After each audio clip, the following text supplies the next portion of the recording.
So we are live now, and I was started.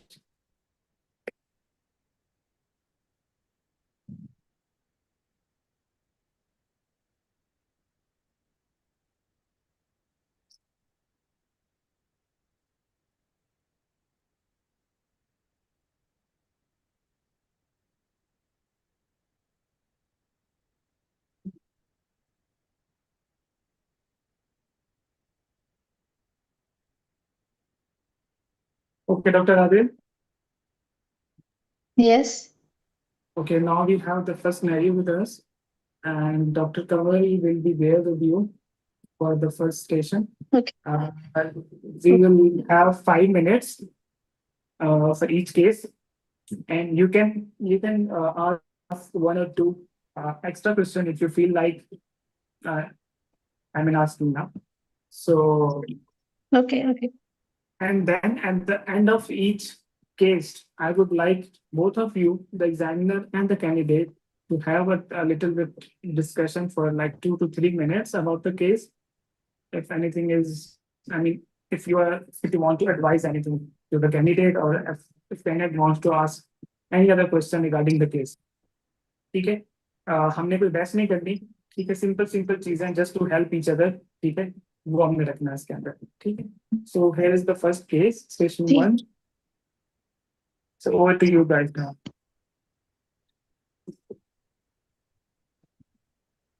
I'm sorry, I cannot see the case. Have you changed the slide on your end?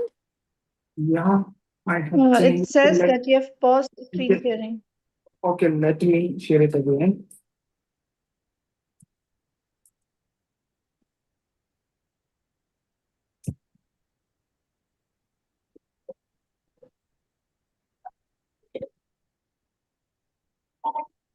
Can you see now? Yeah, now I can. Yes. Yes. Okay. Yes, I can. Dr. Kamal, can you please read the scenario? Dr. Rabil, I cannot hear you. Do I need to read the scenario? Yes, please read the scenario. Can you hear me now? Yes, I can. So this is a 45 years old female patient who was in emergency with altered level of consciousness. Her GCS on admission was 4/15. She was resuscitated and taken to OR for emergency bilateral EVD, but couldn't survive. Okay, so this station is about like, imagine that I'm the husband of this patient and you have to counsel me, you have to break the bad news to me. So can you please start with that? Counsel me regarding this patient. She's my wife. Okay, so I have to counsel you in English.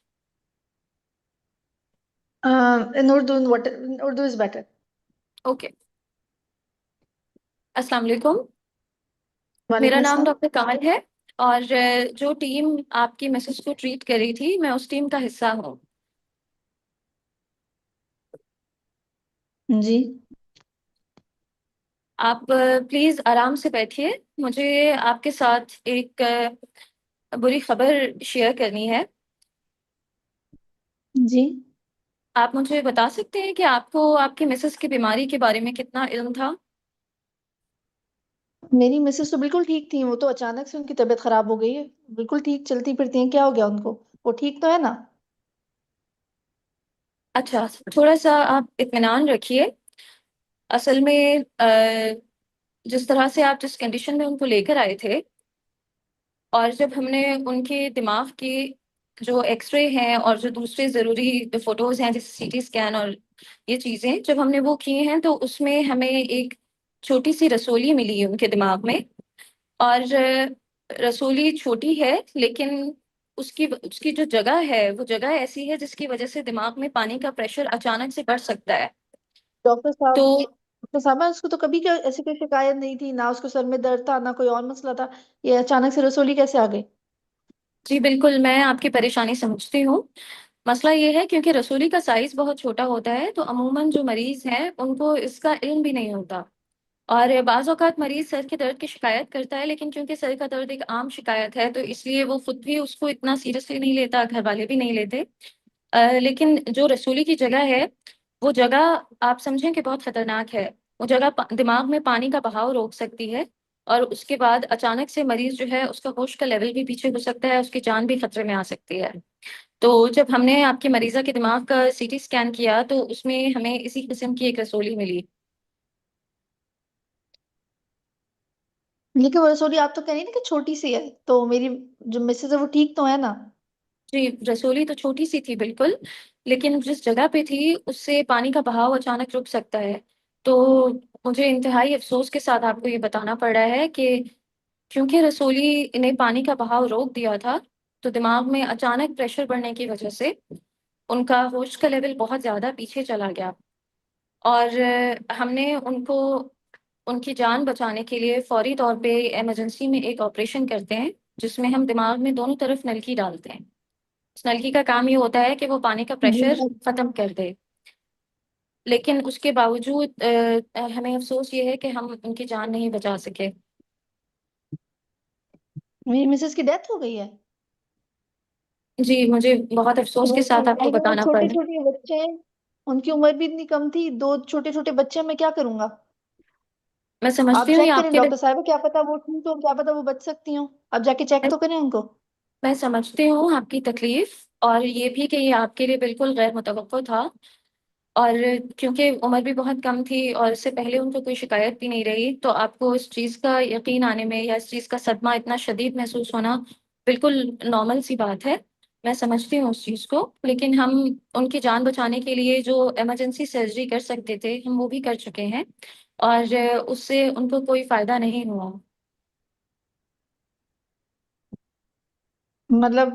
आप मतलब आपने check कर लिया, अब वो उनकी death हो चुकी है कंफर्म? जी, हम चेक कर चुके हैं। ठीक है डॉक्टर साहब, मुझे पता है आपने अभी तरफ से पूरी कोशिश की।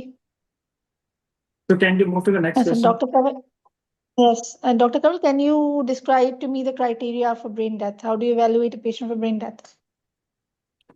Okay, so brain death needs to be evaluated by two different physicians, ideally 6 to 8 hours apart. And there are Hmm. certain prerequisites for it. Patient should not be on any intoxicating drugs, any alcohol. There should not be barbiturates, etc., or any respiratory depressant drugs in the bloodstream. Hmm. And then we perform the brainstem reflexes. If all of them are, What What are the sorry, brainstem reflexes? Can you name a few? Can you yes, so name a the few brain. brainstem reflexes that you Yeah, look for? sure. So the brainstem reflexes start from the pupillary reflexes. We see for the light reflex, we see for the Hmm. corneal reflex as well. Hmm. Then we move on to the gag reflex, the guff reflex, oculomotor, the caloric reflexes, doll's eye, and then in the caloric testing in the ears. They are the major ones. Okay. And what are other things that you look for to confirm brain death, apart from the brainstem reflexes? Apart This is from the the clinical brainstem, criteria, right? So this is the yes, this clinical is the criteria. clinical. What are the, So apart and from what the are the things that brainstem you do? reflexes, yeah, apart from the brainstem Hmm. reflexes, we have certain ancillary testings like Hmm. EEG, Such as? and I think I'm not sure carotid Doppler or angiography on which we check the flow. I'm not sure which is Hmm. it.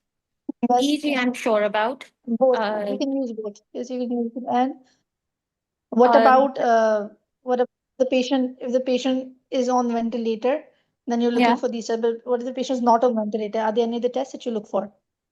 I'm sorry, I didn't get you. For example, if the patient is off ventilator, then you also have to look for something, right? Yes, To we have to. confirm brain death. Yes, that is the apnea test. We have to pre-oxygenate the Yes. patient for it. And then we have to turn off the Mm-hmm. ventilator for 5 to 6 minutes and see if the partial pressure of carbon dioxide raises enough. I don't remember the exact value, I'm sorry. But we check Okay. for the raised carbon dioxide, and if it reaches a certain value, but there is no respiratory drive still, that Okay. confirms the brain death. Okay. Okay. Thank you, Dr. Kaval. Thank you. Thank you. So Please can I answer the comment next on? question. Yeah. Okay. Dr. Kaval, it was you performed the station really well. Your counseling skills were very good. You were very empathetic with the patient's attendant, And you were also, clearly giving out whatever you were saying. You were very clear and very precise with your words. So I like the way you were counseling. Obviously, in an exam situation, usually ये होता है कि कभी-कभी the examiner होते हैं थोड़े जब वो when they act to be the attendant, they become a bit hyper. So you have to control the situation, and you have to do it in within 5 minutes. So मुझे तो अच्छा लगा, like you did. There were certain things that you did well. There were certain things that needs a little bit of improvement. For example, जैसे अभी आपने जो end वाले questions बताए थे ना कि brainstem death को हम कैसे वो करेंगे confirm. तो Mhm. I would advise do it in a more organized way. Like say Yeah. जैसे initially जो prerequisites थे you describe them, and then उसके बाद say कि there are certain clinical criteria, and then there are certain ancillary tests that we go through after Okay. the clinical criteria has been met. Okay, and then you name a few. Don't go into depth or into details of those tests unless you're being asked, because we Okay. don't really have that much time. And ये जो question था, this is actually to just to for the examiner to understand how much you know about death of the patient and brainstem death and these tests. तो वो सब knowledge assess करते हैं, and then they can go into detail about a few things, like for example oculovestibular reflex पूछ लेते हैं वो. They ask about this sleep apnea, sorry, this apnea test. So it was very well the way you said it, the way you described. So overall, I think you did pretty good. Thank you. किसी ने Are कोई there any सवाल questions पूछना that you want to ask? या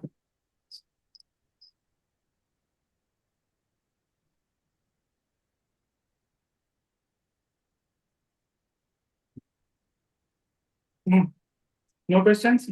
अच्छा doctor Adil, can you discuss, तुमने मतलब आपने कल भी बताया था कि there are different scenarios that can be Hmm. Put on the, I mean, this counselling station. So just थोड़ा सा और डिस्कस कर Hmm. लो कि what can be the likely cases, Okay. Your experience, I Okay. Mean अब. I think जो सबसे मुश्किल जो scenario they can give forward is like if you have done a wrong side surgery, if you've did a mishap during the surgery, you've left a gauze in there or something else, तो वो थोड़ा tricky होता है because उसको explain करते हुए patients या attendants बहुत hyper होते हैं. So sometimes that's what they put through, like you did a craniotomy on the wrong side of the brain, like for example trauma का patient था, left side पे चले गए, right side पे जाना था. तो I would advise कि जो आप लोग सब है ना, make groups and try to counsel, like one person should observe, one person should pretend to be the attendant, and the other person should be the one counseling that attendant. And then जो third person है, they should like check how the attendant, the examiner was asking the questions, and how the person who was counseling was responding to them. So that's very important. इसके अलावा जो commonly scenarios आते हैं वो tumours के आते हैं. तो ब्रेन ट्यूमर हो सकता है, स्पाइनल ट्यूमर होता है. when they're talking about brain tumor or spinal tumor, तो जो एग्जामिनर होता है वो उसमें जो रिसेंट एडवांसेस होते हैं उसकी लाजमी बात करते हैं. फॉर एग्जांपल मेरा जो सिनेरियो था उसमें it was a intramedullary spinal tumour. So the examiner he was the patient actually, and he was saying कि मुझे जो है ना किसी ने बोला था कि ये लेजर से भी हो सकता है, लेजर से भी हो सकता है. तो laser is a common layman term basically for minimally invasive. So they were asking about that कि मुझे किसी ने बोला था कि छोटा सा होल होगा उससे जाके भी हम कर सकते हैं, ये कर सकते हैं, वो कर सकते हैं. And they were also asking about gamma knife, cyber knife, इन सब चीजों के बारे में. So pick up on the words that they're trying to say. ये commonly asked questions होते हैं. उन्होंने end में सबसे पूछा था cost का, because cost का कोई counsel नहीं कर रहा था. And in a private setup अगर कोई patient आपके पास आता है तो आपको surgery के cost का लाजमी बताना होता है.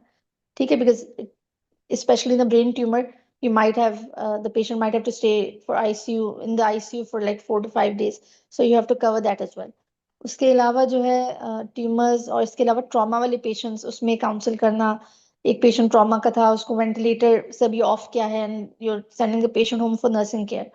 तो उसके क्वेश्चंस काफी आते हैं कि like what do you how you going to counsel the attendants to further care for this patient, and what the attendants are going to what the attendants should expect in regard to the prognosis or recovery of this patient.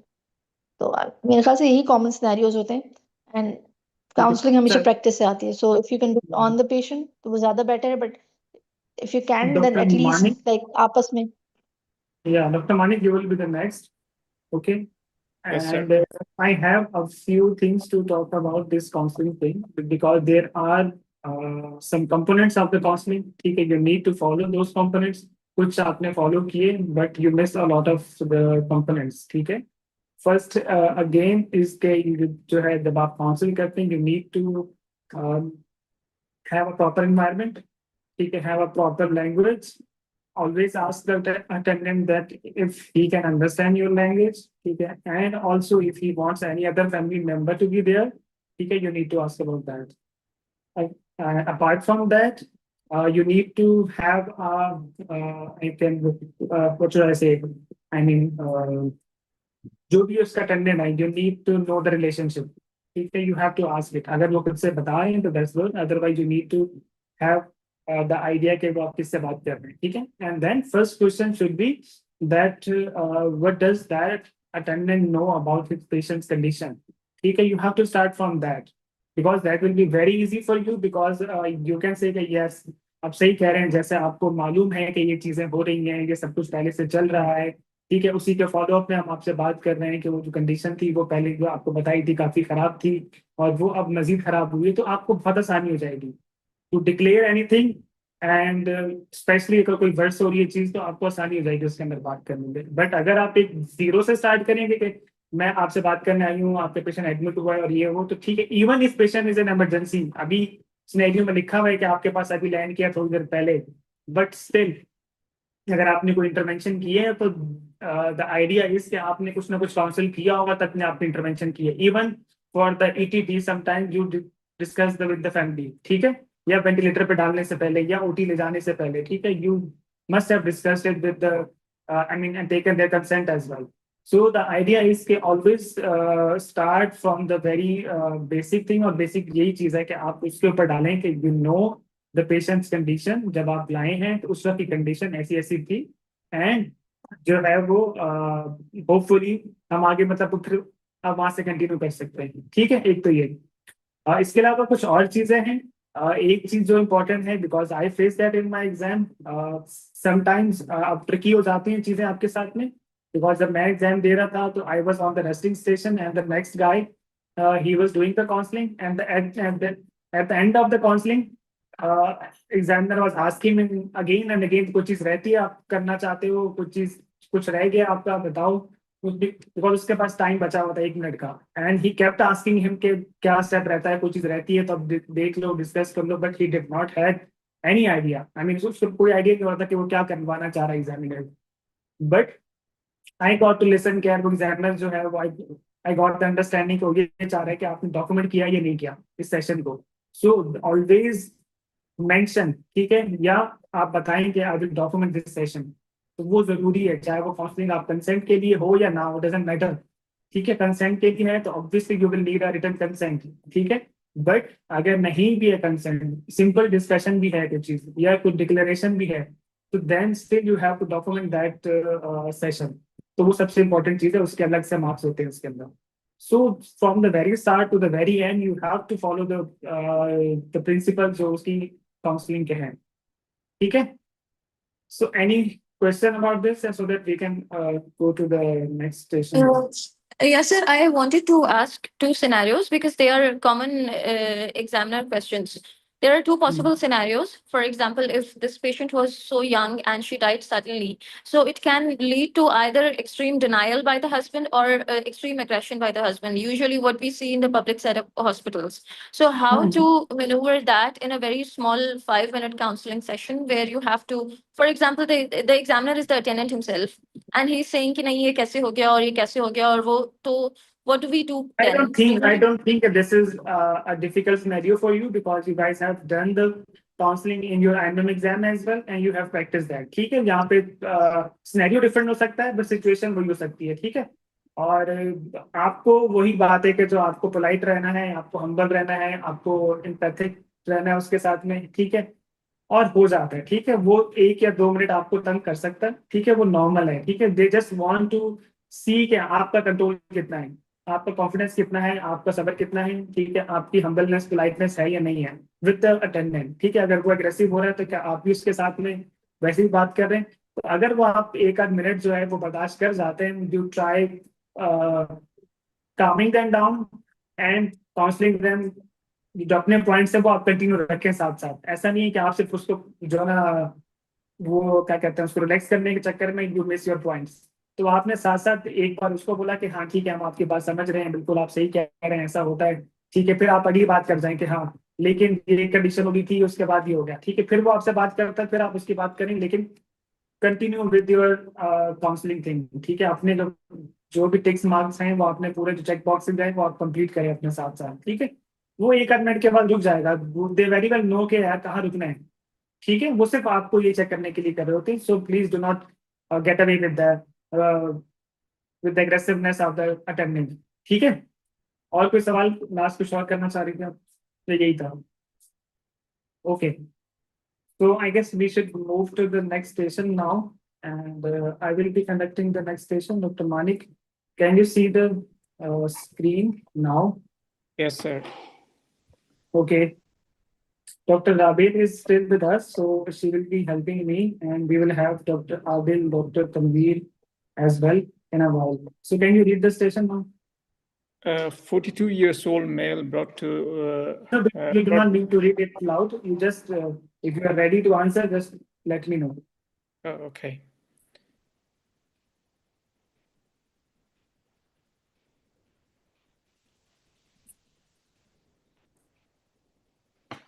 Yes, sir. So can you describe the radiology? This is a CT axial cut where we can see there is a hyperdense lesion occupying in the right frontotemporal region, most likely bleed with the midline shift and compression of lateral ventricle. So what is your diagnosis? Most likely acute STH. Okay. So you have taken the patient to the OR, and after clearing the hematoma, you see the brain is severely bulging out. Okay. So what are the options to relax the brain? After craniotomy, if the brain is still swollen, we can try to use some ICP lowering methods like hyperventilation, osmotic diuresis using mannitol. Besides that, we can, yeah, that's the only two things. And if it's still swollen, then we can stop the surgery and Sorry? that's it. I'm not getting you. Yeah, we can try methods to decrease the ICP by removing the clots, one, and second is try to find source of bleeding, and along with that we can continue with hyperventilation and osmotic diuretics. No, apart from that, what else would you do? I mean, this is talk station. You need to be very, fast to answer. No? और क्या कर सकते हैं? Mannitol के अलावा और क्या कर सकते हैं? या hyperventilation के अलावा? What are the other options? If the brain is still bulging, what will you do? Will you just close it? Yes, just close it with the dura. Try to find out the source of bleeding. That's the first thing. And if okay, but if you are not able to, if even the bleeding is controlled, okay, for example, the bleeding is controlled, but still the brain is bulging. So what will you do now? What are the options? We can go for, if there is a contusion, we can remove the contusectomy, or like if some part of brain also, lobectomy can also be. So how will you close it? Okay, just leave the question. How will you close it? I would close with the lax neuroplasty, just What about the bone? I'll remove the bone and keep it in outside. Okay, the next question, what are the different sizes of lobectomy and for dominant and non-dominant lobe? For a dominant lobe, we can use up to 5 centimeter in the temporal lobe, and the non-dominant up to 7 centimeter. Okay. And what about the other lobes? We can also remove the frontal lobe. How much? I'm not sure about the size. Okay. So was that an option in this case? If, as I said, the being on brain the is right still side, bulging. probably, yes. Yes, that remains only option in this case. Okay, how will you manage this patient post-operatively? Okay, if you are able to manage the brain bulge, okay, and you have closed it, how will you manage this patient post-operatively? I would still keep patient in ventilator with the continuous sedation and paralysis, and continue ICP lowering medication and mental. What other measures will you take? I mean, you are there on the duty, and you have to manage this patient post-operatively for the next at least 12 hours. How will you do?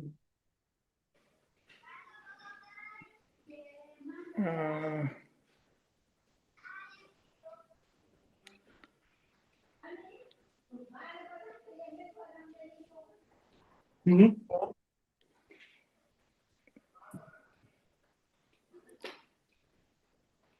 Okay, the questions are done, so now we can discuss about this case. So आप में से कोई और इस सवाल को answer करना चाहता? How will you manage this patient post-op for the next 12 hours at least? Yes, continue in ICU with the ventilation. You know, if someone else want to answer this.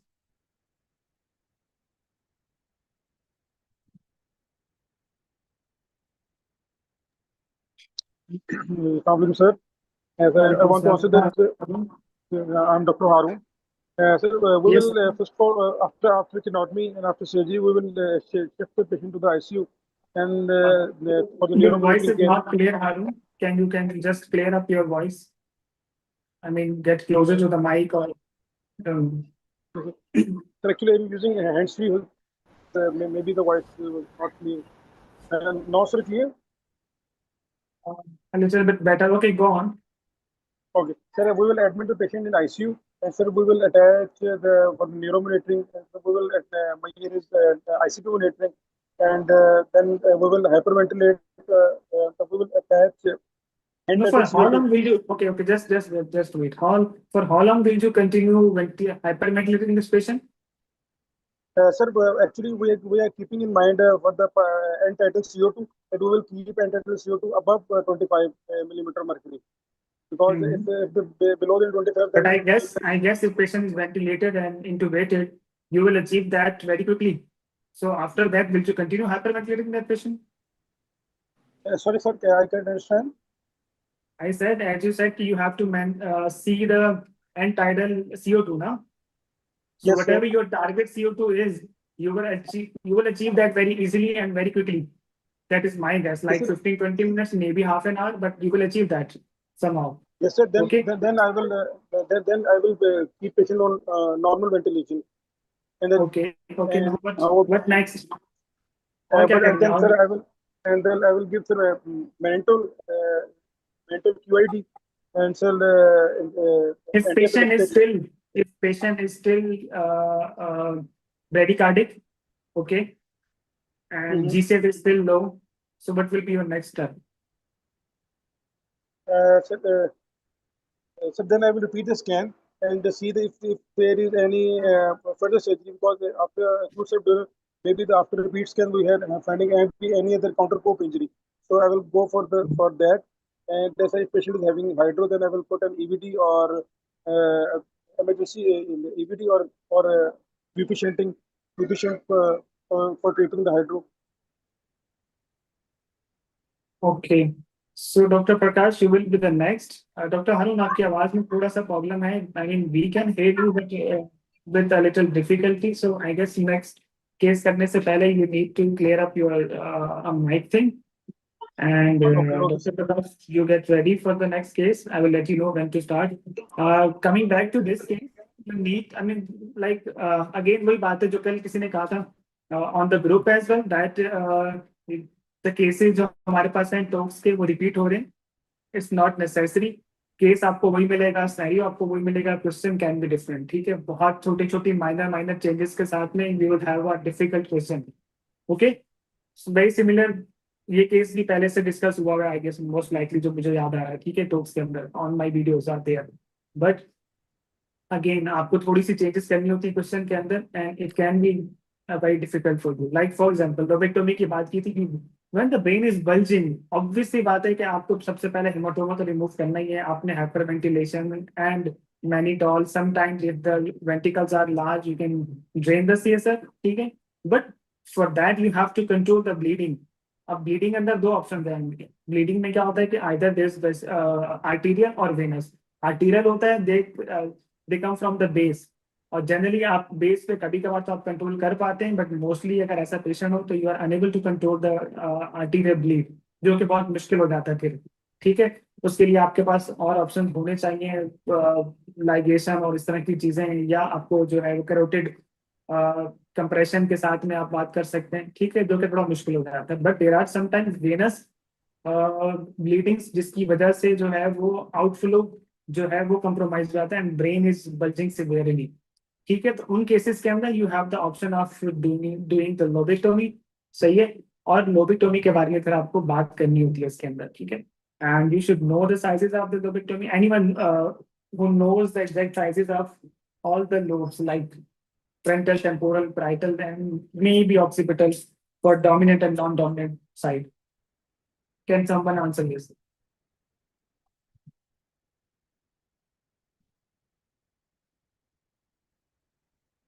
Yeah, किसी को तो पता हो? Actually, the simple formula which our seniors told us, and in also Greenberg, there is a 4, 5, 6, 7. Like for the dominant lobe, dominant temporal lobe, 4 centimeter, and non-dominant 5 centimeter. And sir, for the dominant frontal lobe 6 centimeter and non-dominant 7 centimeter. And for the occipital lobe, sir, it's also 5 centimeter from the. I guess there is a little change in that. Dominant and non-dominant का तो बहुत simple सा है, ठीक है।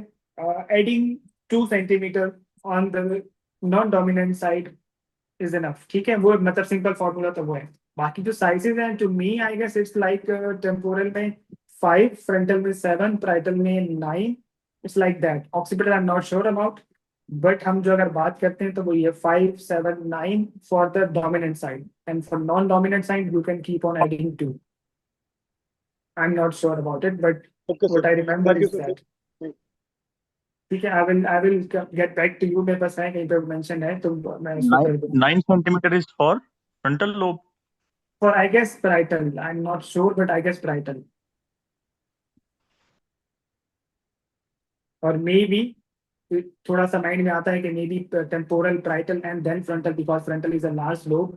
But मुझे लगता है कि वो parietal के लिए ही है 9, 7 and 9 उसकी जो भी है। So I will get it back to you. But आपको ये sizes पता होने चाहिए इसके अंदर, ठीक है? So moving on to the Sir, next also, station. sir, kindly, actually, I also asked my seniors and I also googled on this about this is the normal centimeter, but I don't know about the exact landmarks that which gyrus we have to do lobectomy. Like in dominant and in sometimes they ask you about this as well, ठीक है। वो एक लंबी बहस हो जाएगी। I will share the क्या कहते हैं, कोई भी इसकी पिक्चर या कुछ I will share it with you, जिसमें आपको एक तो उसके लोब और लोब का साइज and also the जो भी उसका gyrus है, I will share it with you. So moving on to the next patient, station 3. Dr. Adil is here with us. Dr. Adil, can you turn on your mic? And Dr. Prakash, please turn on your mic. Yes, sir. Can you hear me clearly? Yeah, Dr. Adil, Yes, we can sir. hear you. And I'm just waiting for Dr. Prakash. Yes, sir. Okay, I'm ready. good. So this is the station. So over to you, Dr. Adil. So, Dr. Prakash, please read the scenario, see the scan, and then we will proceed to the questions.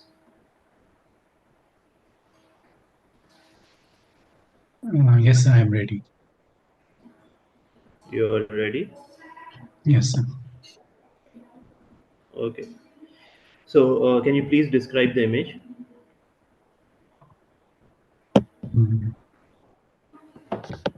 This is a contrast MRI of the brain coronal section of the pituitary region, showing a contrast in enhancing hypertense lesion in the region of pituitary, along with the internal carotid arteries at its sides.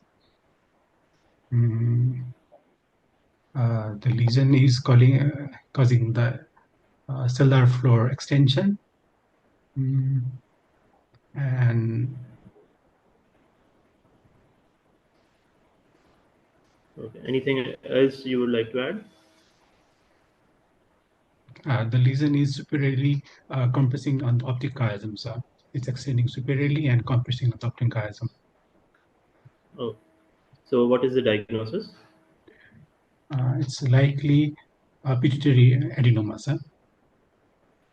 Okay, and what is the macroadenoma.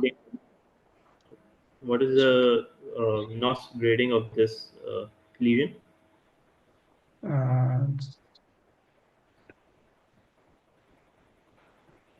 The lesion is likely extending up to the intercarotid line, so it's likely NOS grade 2. Okay. And what is the most common secretory pituitary tumor? And please describe its management in briefly. The most common secretory pituitary tumor is the prolactinoma. For the prolactinoma, the management is first medical management with dopamine agonists like bromocriptine or cavagoline. And after the response of the therapy, we plan further whether the patient will require the surgery or not. The management also involves the investigations, including the hormone profile. And based on the hormone profile, we diagnose the case and then proceed to the treatment. And on the basis of prolactin. Sorry, sir. What are the doses of the medicine? Drugs? Bromocriptine we give daily, starting from 2.5 mg, and we give the patient and 2.5 mg for a week or two. Then again reassess the hormone level, and on the basis of that, we may have to increase the dose of the medication. And it might go up to. Sorry, sir. And how do you follow the response to treatment? We can follow that response with the level of the decrease in the hormone level, as well as the imaging, MRI imaging. What are the indications of surgery for this type of lesion?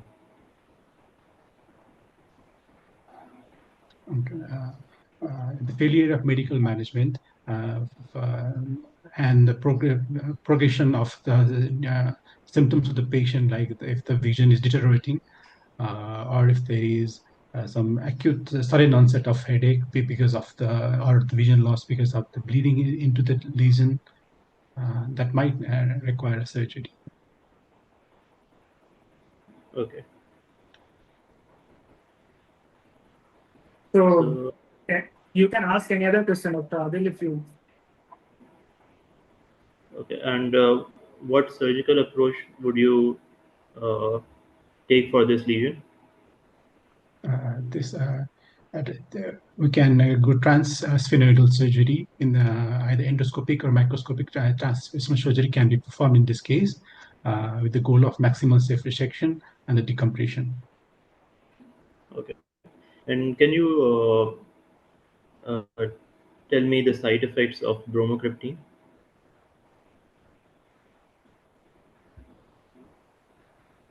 Because it's quite a common given drug. Yes, sir.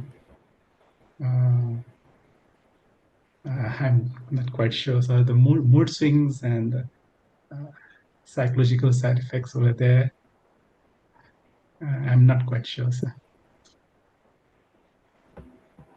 Okay. Okay. Okay. Anyone else would like to add something to this?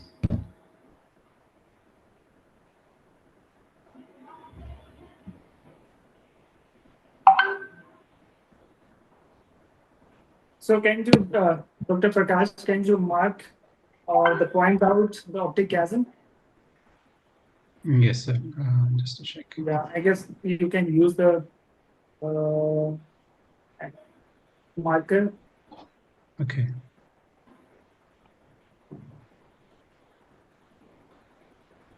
Can you see it? Yeah. Mm. Okay. And So can you- sometimes they ask you to mark it. Similarly, they can ask you to mark the vessels, especially the ICA. Okay, so you need to understand these things. It's very obvious on this picture, but when you get the larger scans, sometimes it gets very difficult.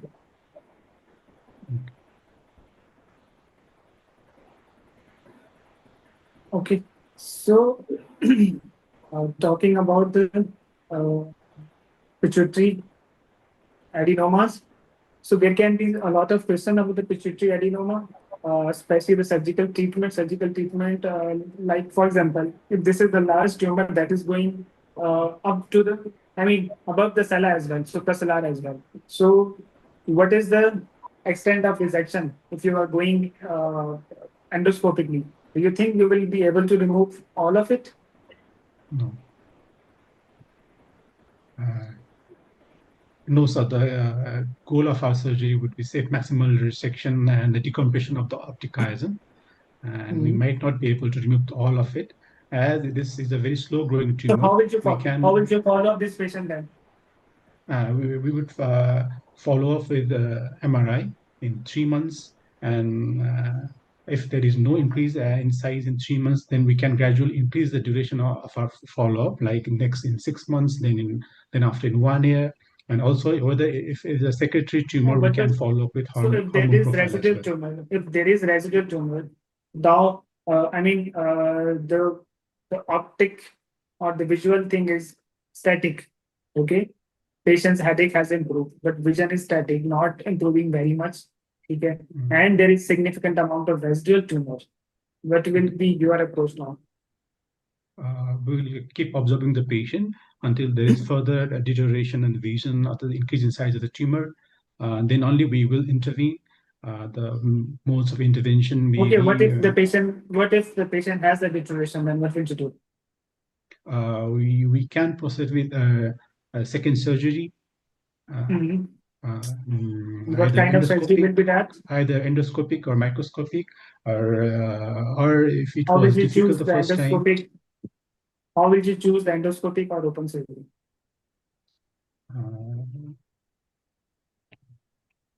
The lateral extension of the tumor, whether the tumor in the more in the midline. You can see there is not much lateralization of this tumor. Okay. This is kind of midline tumor.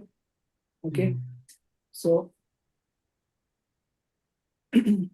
how do you decide that you need to redo the endoscopy or go for open surgery if patient is deteriorating visually?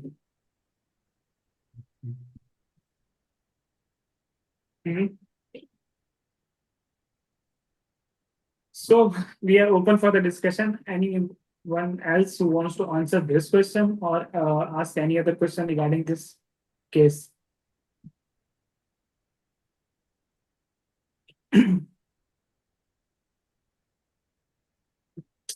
So you need to, I'm talking about this case, if there is residual, you have multiple options. Nowadays, people go for SRS, post-op if the condition is static.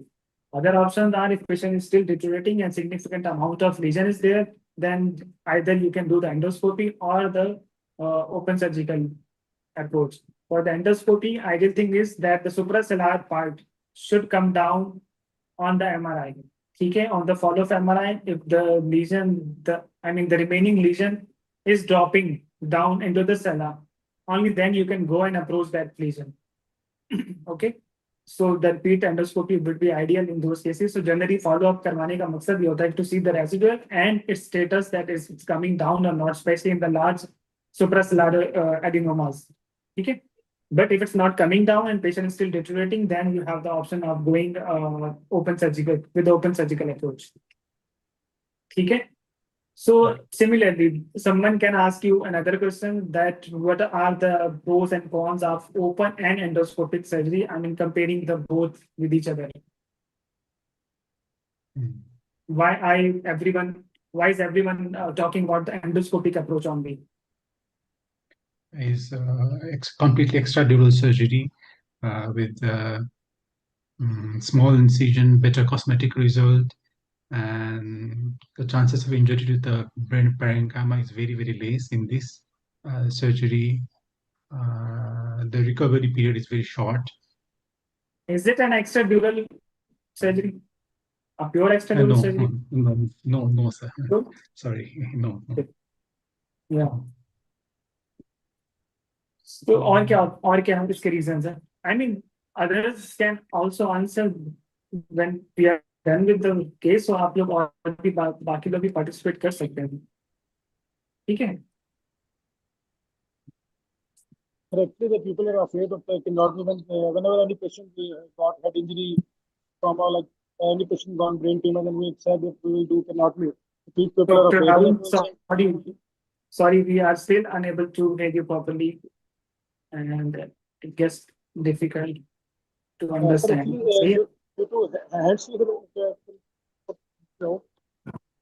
नहीं doctor अभी मुश्किल हो रही है आप थोड़ी सी Dr. Arun, can you type please? Now my voice is clear. Hello. Better, थोड़ी सी better है. You can try now. Okay, sir. Then I'm saying that nowadays people are afraid of big canotomy. So if anyone got a brain tumor or any brain surgery, the people are afraid of the canotomy. And whenever we tell them we will do endoscopically or microscopically, we'll give a small incision. The people are ready to agree that okay, we were fine with the surgery. This is for the people's opinion. And light about in our medical opinions, this is later recent advances that we can do without any incision. This is a normal natural keyhole from the nasal side. We will enter the brain and put his tumor out. So I think this is a benefit for the patient and okay. What are the commonest complications of endoscopic surgery?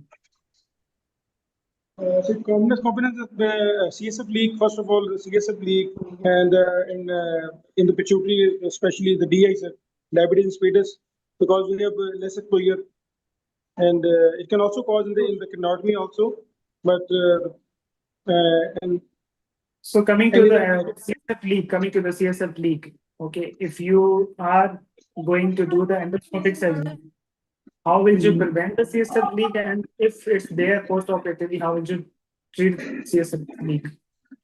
So intraop, if we will have found a CSF leaks, and then we will put a facial at a graft or any other flat graft and the fibrin glue. And if the post-op we found a CSF leak, then we will put a lumbar drain to the patient after taking the consent from the patient. And the other maneuvers we will do diuretics to minimum the leak or acetazolamide. We will give the acetazolamide to the patient. And put his head at 30 degrees outside above. And we're in the also we would advise the patient to take the stool softener, cuff suppressants, and don't take anything from the straw, like which will put the pressure on the tumor side. Okay. So someone asked that where is third ventricle? Sorry, sir. Someone asked that where is third ventricle? Can you answer third ventricle? Actually, the third ventricle, the tumor is pushing the third ventricle. So in the diagram. So the thing is that with the one view, you do not see everything. सही है? So simple is that. जरूरी नहीं है कि third ventricle collapse ही हो तभी आपको नजर नहीं आ रहा. So you need to have the other views as well or other images as well. तब आप clearly कह सकते हैं. But yes, it can be compressed, as he mentioned that the area is there now. Okay. Any other question regarding this pituitary thing now? Then हम आगे बढ़ जाते हैं फिर next station. When we are asked about the grading, is there just one right answer, or like it might be a 2 or 3, that kind of confusion, no? The single image. So is this one right answer or? No, generally, अब इसमें क्या होता है कि if you are doing the long case or sometimes even the short case, you can after describing the radiological findings and diagnosis, you can simply say that this is lost grade this, ठीक है? या जो भी आप grade use करना चाहते हैं, you can आप खुद से बता सकते हैं, ठीक है? While describing the radiology, ठीक है? But अगर TOACS के अंदर है, then जो आपसे वो पूछ रहा है आपने वही बताना. अगर if is asking the most grading तो आपको वही बताना. अगर वो कुछ और पूछ रहा है मॉडिफाइड और ब्ला ब्ला वो पूछ रहा है तो फिर आपको वो बताना, ठीक है? लेकिन आप सिंपली ये नहीं कह सकते कि जो है ना आप एक बताकर अगर उसने ओपन कर दिया आपसे कि आप बताएं ग्रेडिंग सिस्टम्स क्या हैं, तो then you have to mention both at least names and if he ask you further तो फिर आपको उसको आंसर करना है, ठीक है? बट ऑब्वियसली बात है कि अगर if there is a pituitary tumour then both the gradings can be applied on a single tumor, so you have to come up with the both grading system or the classifications. आप एक पे बता के हाँ only if you are getting such an image तो उसके ऊपर आपको हो सकता है मुश्किल हो कि आपको एक ही ग्रेडिंग उस पर नजर आ रही हो. But in this case you can सी कि आप कहाँ तक सुप्रासेलुलर एक्सटेंशन कहाँ पर है और लेटरल एक्सटेंशन कहाँ तक जा रही है. So you can simply answer both the grading system on this, ठीक है? So now moving on to the Dr. next. Farooq, I had a question. Yes. Does the bleeding from intracavernous sinus or cavernous sinus during the pituitary bleeding count as a complication or a common complication as for the? I'm not. I didn't get you. I mean, you were saying that the subarachnoid hemorrhage. No, while no, giving the intercavernous sinus bleeding that one commonly encounters during the pituitary surgery. Does that count as a complication? Very rare to have such a bleeding in the endoscopic approach. ठीक है, आप open approach में कर रहे होते हैं while you are coming from one side, then there are chances. But ठीक है, एंडोस्कोपिक में भी हो सकते हैं, but this is very less likely. ठीक है, और आई डोंट थिंक सो कि आप उसको मेंशन करने की जरूरत है because you will get into another discussion जो कि you would love avoiding it, ठीक है? सो बेहतर है कि आप उस तरफ ना जाएं. जो सिंपल कॉमन कॉम्प्लिकेशंस हैं जस्ट गो विद दैट, ठीक है? Even the recurrence and residual are the complication वो आप बता दें, but going into the cavernous sinus वो आप ना बताएं. जब आप बता रहे हैं कि vascular haemorrhage can be there, उसके अंदर आप बता सकते हैं कि injury to the carotid, injury to the cavernous sinus, वो आप एक मेंशन करके just move on with it. But in such a case एक चीज है जो कभी कभार पूछते हैं because they ask you if there is actively bleeding from the carotid what are the options, ठीक है? तो वो आपको उसका आंसर पता होना चाहिए. Not only for this case, for any other like vascular भी आप कर रहे हैं तब भी आपको उसका ऑप्शन पता होना चाहिए. आपको एम्बोलिज्म कर रहे हैं तब भी, ठीक है? So you need to have the answer to that question. वो आप कहीं पर भी फिट कर सकते हैं. सो जस्ट उसको आप थोड़ा सा अपना पढ़ लें या समझ लें कि क्या उसके ऑप्शन होने चाहिए. यस होता आप कुछ कह रहे थे. सॉरी, आपने इन लोगों से सवाल किया था कि माइक्रोस्कोपिक वर्सेस एंडोस्कोपिक में क्या फ़र्क है, एडवांटेज क्या है. आई थिंक जो आप पूछना चाह रहे थे किसी ने आंसर नहीं किया. एंडोस्कोपिक में टेक्निकली बेहतर होता है क्योंकि उसके अंदर एंगल्ड स्कोप्स आते हैं, तो you can easily see the sides of the जो उसका लीजन का जो कैप्सूल होता है उसको आप इजीली विजुलाइज कर सकते हैं. माइक्रोस्कोप में मैनिपुलेशन और changing the angle of the your view वो डिफिकल्ट हो जाता है. तो उसके अंदर एंडोस्कोपिक के अंदर लीजन ज़्यादा निकालने के चांसेस ज़्यादा होते हैं. यस, तो मतलब वन ऑफ द फैक्टर्स जो आपने बात की वो ये है बिल्कुल. और ऑब्वियसली बात है बाकी फैक्टर्स तो आपके सामने हैं कि वो क्विक रिकवरी है और जो है मतलब और जो कॉम्प्लिकेशन है ओपन सर्जरी की उससे आप अवॉइड कर सकते हैं. So blah blah you have so many other thing. जैसे उन्होंने बात की कि आप direct approach to the tumour with endoscope rather going for the microscopic, उसमें आपको ब्रेन और सारी चीजें डिटेक्ट करके जाना पड़ता है.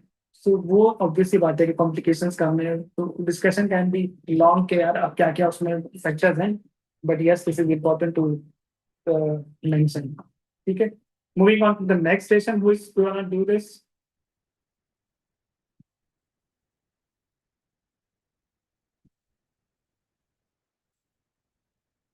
अच्छा, ओपन अप्रोच के बारे में किसने सवाल किया? अगेन डिपेंड्स ऑन द क्या कहते हैं, surgical expertise, personal choice, and the type of tumor. If tumor is more on one side, ideal approach is to go from the tironal. ठीक है, बट अगर नहीं है, मिडलाइन ट्यूमर है, then you have both options, tironal as well as subfrontal. ठीक है, सबफ्रंटल के अंदर थोड़े से अपने प्रॉब्लम्स हैं, मिडलाइन साइनस की वजह से, फॉक्स की वजह से, एंड ऑल्फैक्टरी जो है जो नर्व्स हैं वो सामने आती है, समटाइम दे आर डैमेज्ड. ठीक है, तो उसकी वजह से आपको जो है वो प्रॉब्लम हो सकती है. अदरवाइज जो है वो दोनों अप्रोचेज हैं for a midline tumour, but अगर लेटलाइजेशन है ट्यूमर की, then tironal is better approach. Also, in patients who are on long-term bromocriptine, the tumor is said to be become more fibrous and difficult to remove. So, in those cases, is open surgery an option, Yes, or the better option. can we perform endoscopic surgery? No, you can try doing the endoscopic surgery. It's completely safe to try and do the decompression, not as a whole, but decompression you can still try.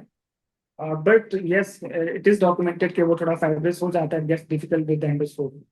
So you can have the discussion. ये वो, I mean, there are some things जो कि आप either way you are right, but the thing is how you defend it. If you are able to defend your approach, then it's good enough to have an answer like that. ठीक है ना? So all question नहीं.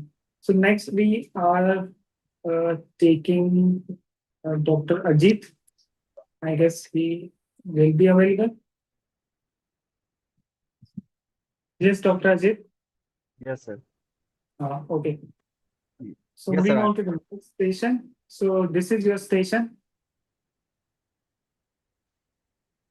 And once you are ready to answer, just let me know.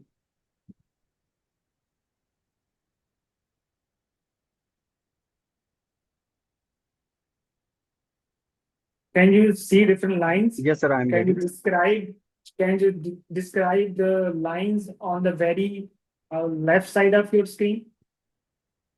This is a And three-column model of the. Yes, yeah, sir. yeah. These line are The the colored line. three-column model. Sir, आवाज आ रही है? Yeah, the colored lines. Can you describe them? Yes, sir. This is a three-column model of the line in the spine, showing this is the anterior, middle, and the posterior column. This is the anterior column is the anterior longitudinal ligament to up to the posterior. Here it is made posterior longitudinal ligament. No, name the color and then describe what line you are talking about. Huh? What is the green line? Okay. The green line is the interspinal line. Sorry, sir. I have to take that. What about the red line?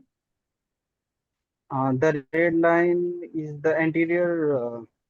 It is the anterior longitudinal ligament, anterior column, anterior longitudinal ligament. Yes. No, we are talking about the lines. I'm not asking about the ligament now. Sorry, sir. I'm unable to say it. So, okay. So there are 4 lines over there. We will come back to it. So Sir, can you? I can say this is the anterior marginal line. The red line is the anterior marginal line, and the brown line is the posterior marginal line, and this is the spinolaminar line and posterior spinous line. Okay. So it's not the marginal line, it's the vertical line, anterior vertical line and posterior vertical line. Okay. Moving on to the middle picture, what is shown there? The line is showing the sagittal vertical axis. Sorry? Sagittal vertical axis. Is there any name to this line?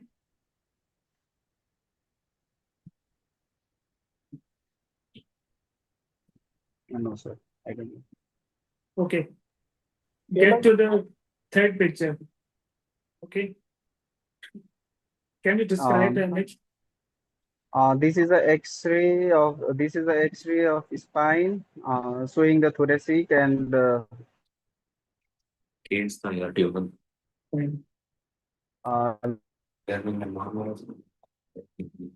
lumbar spine in the core. आपकी आवाज सही नहीं आ रही. I'm unable to hear you properly. Can you describe the radiology?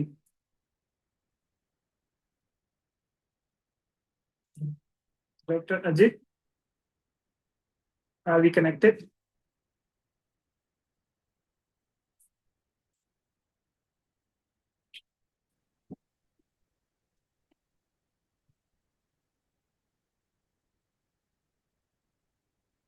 Can you guys hear me? I guess Dr. Ajit is not there. Dr. Ajit? Yes, we can hear you. Sir, I am here. I'm Okay. describing. I'm Okay, now describe it. Describe radiology. this is a X-ray of the spine showing the thoracic. This is an X-ray of the spine in the coronal, not coronal, anterior posterior view, showing the thoracic and the lumbosacral spine with the pelvis, showing there is a curvature in the thoracic spine, which is deviated towards the left side. Mhm. And it is So what most is like your diagnosis on the basis uh, of this image? on the basis of this image, this is a thoracic kyphosis. Mhm. Okay. So is it involving which level? Can you name the segment? I mean,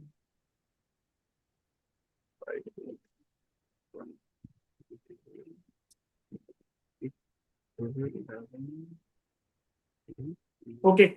Can you tell me, can you describe how to calculate the corpse angle? Corpse angle is calculated by the first of all. Sorry, sir, I have to look at it. Mm, okay. Can you name different types of scoliosis? First of all, there is a cervical lordosis, thoracic kyphotic, and lumbar lordosis. Mm.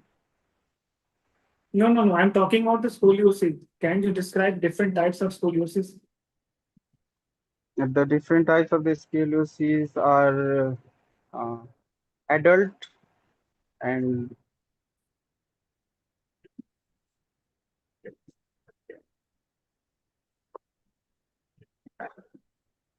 Your voice is not clear.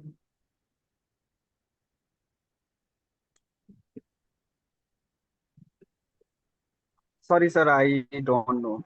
Actually, I Okay. have to look. Can you tell me the different indications of scoliosis surgery in adult patients?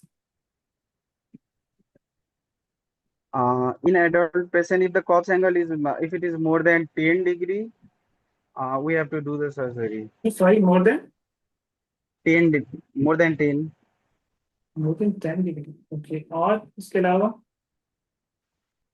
और उसके अलावा we will have to assess the maturity of the spine. If it is a rapidly growing like grade 0 or grade 1, then we have to do surgery. Mhm. Okay. So your time is up. Can someone else? Okay, I will volunteer. Okay, Burhan. Now can you come back to all the questions and tell me the answers starting from the lines? Okay, so the red line is anterior vertebral line, or brown is posterior vertebral line, then spinal laminar line, the green, and blue line I'm not sure about. Yeah, And then it's we have supraspinous the line. No? supraspinous line. And then we have a second picture revealing a lateral view of the spine. And the line here mentioned is C7 plumb line. Yeah. So what does it mean? I mean, what does it show? What is the plumb line? How do you Okay, so create this line? C7 plumb line is an extrapolation of superior extrapolation of the C1 and clivus, and it's basically a measure of sagittal vertical axis, and it passes from middle part of the C7 vertebra and it's a straight line downwards passing through the posterior edge of the sacrum, upper border of the sacrum. Mhm. So how does this help in The significance of this line is that the sagittal balance is a measure of the sagittal balance should be within 10 degree of within 5 centimeter of this line. come to the third picture? Ji. So this is a What kind of scoliosis is seen here? this is an X-ray of No, what kind of scoliosis. scoliosis? कौन सा scoliosis है? Okay, so this is a main thoracic type of AIS, adolescent idiopathic scoliosis. Okay. Specifically levoscoliosis. Okay, can you tell me the how to calculate the Cobb's angle? Okay, the Cobb's angle is measured choosing two vertebra, the proximal and the distal vertebra. The proximal vertebra is the most deviated vertebra proximally, and the distal one is the most deviated. Can you tell me the distal level for the Cobb's angle on this? I mean, which vertebra? Can you name the vertebral level? Okay, as per this picture, I would like to take the distal level as being D12 and the proximal level as being D8. D12. Can you mark D12? Yes, the D12 is okay. This. So do you think this will be the distal? Distal Yes, level this will be the distal, or maybe this will be the distal. If not this, that I'm a bit not sure. Okay. Okay. So coming to the different, what are different types of scoliosis? Okay, on the basis of age, there are 5 types of scoliosis: congenital scoliosis, infantile scoliosis, adolescent idiopathic scoliosis, adult idiopathic scoliosis. These are the types based on the age. What about and okay, depending on the pathology, what are different types of scoliosis? Okay, or depending upon the pathology, there are two types: idiopathic scoliosis, degenerative scoliosis. Okay, so Other what are than different? Okay, what are different indications for scoliosis surgery? Okay, for the indications of scoliosis surgery are non-compensatory curvature, Cobb angle more than 45 degree, and severely disturbed sagittal balance, and skeletal and non-achievement of skeletal maturity. What else? Or kuch? And progressive neurological decline. Yeah, वो symptoms भी आना है ना, आपको तो neurological तो देखनी है उसके बगैर तो आप indication नहीं बना सकते. Patient is ji. okay, so कोई complain नहीं है, he will not come to you, even if he comes to you for क्या किसी ने कह दिया है कि आप थोड़ा सा टेढ़ा हो या कुछ हो, he will not get you, I mean come to you for surgery. ठीक है ना, तो आप उसको ऑब्जर्वेशन ही करेंगे, कंजर्वेटिव ट्रीटमेंट ही कर रहे होंगे उसके अंदर, कॉर्सेट और मसल रिलैक्सेंट वो सारी चीजें आप दे रहे होंगे. So the surgical indication is when जब पेशेंट को तो न्यूरोलॉजिकल डेफिसिट आएगा. ठीक है, न्यूरोलॉजिकल डेफिसिट के साथ साथ में patient can have the symptoms of backache. ठीक है, कोई उसके साथ साथ sometimes specially in the case of thoracic spine, patient के जो लंग्स हैं दे आर कंप्रेस्ड. ठीक है, so patient can come to you with the breathing problems as well. ठीक है, वो भी एक इंडिकेशन है. या प्रोग्रेसिव स्कोलियोसिस, वो भी एक इंडिकेशन है. ठीक है, so all these are indication depending के वो जो है किस टाइप का स्कोलियोसिस है. So this is very important अगर स्कोलियोसिस आता है, because generally most of our centres are not dealing with the scoliosis, और इसी वजह से the scoliosis cases are most likely not to come in the short cases और the long cases, so they can be put in the TOACS stations.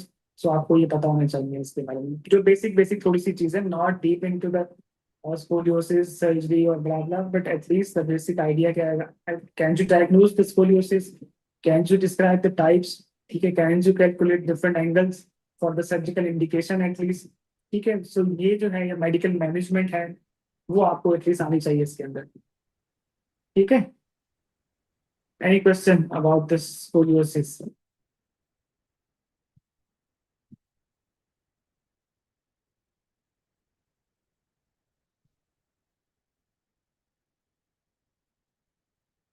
Any question?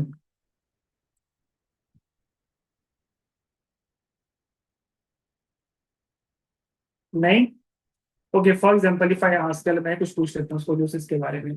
What if someone asks you कि scoliosis की surgery करनी है, ठीक है? So how will you perform the surgery? So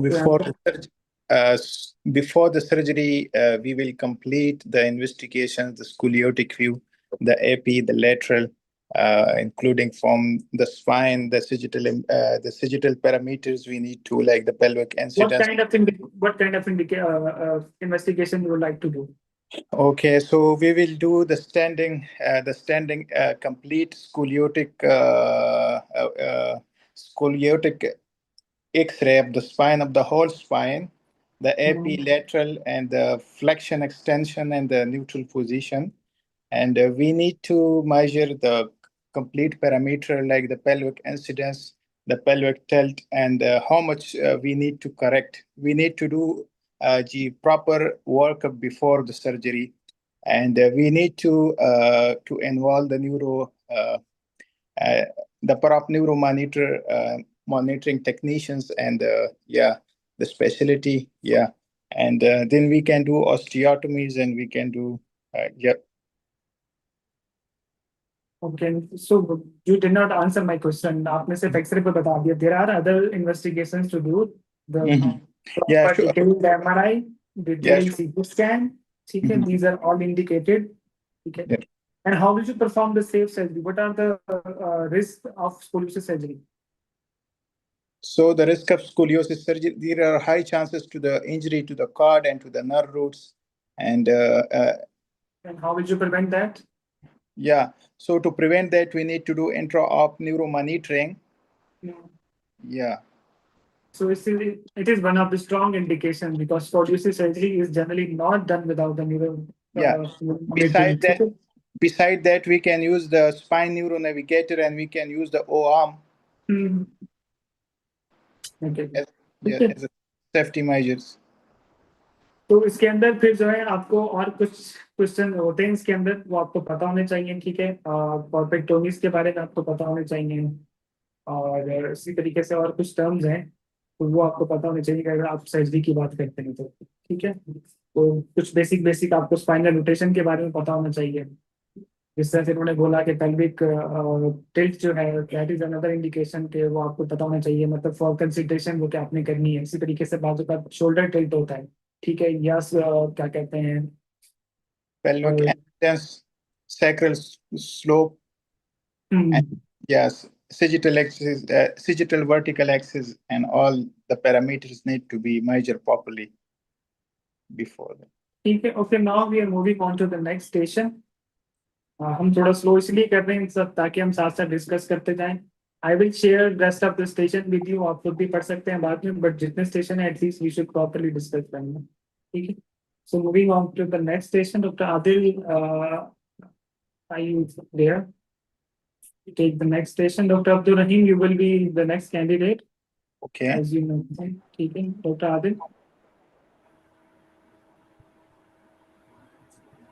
So, Dr. Abdul Rahim, please review this and then tell me when you are ready.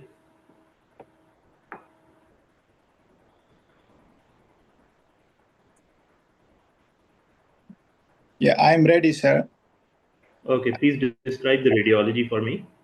Okay, so this is the axial CT brand view, the plan CT brand, which shows the ventricular dilatation with the periventricular locencies and somewhat effacement of the surrounding sulci.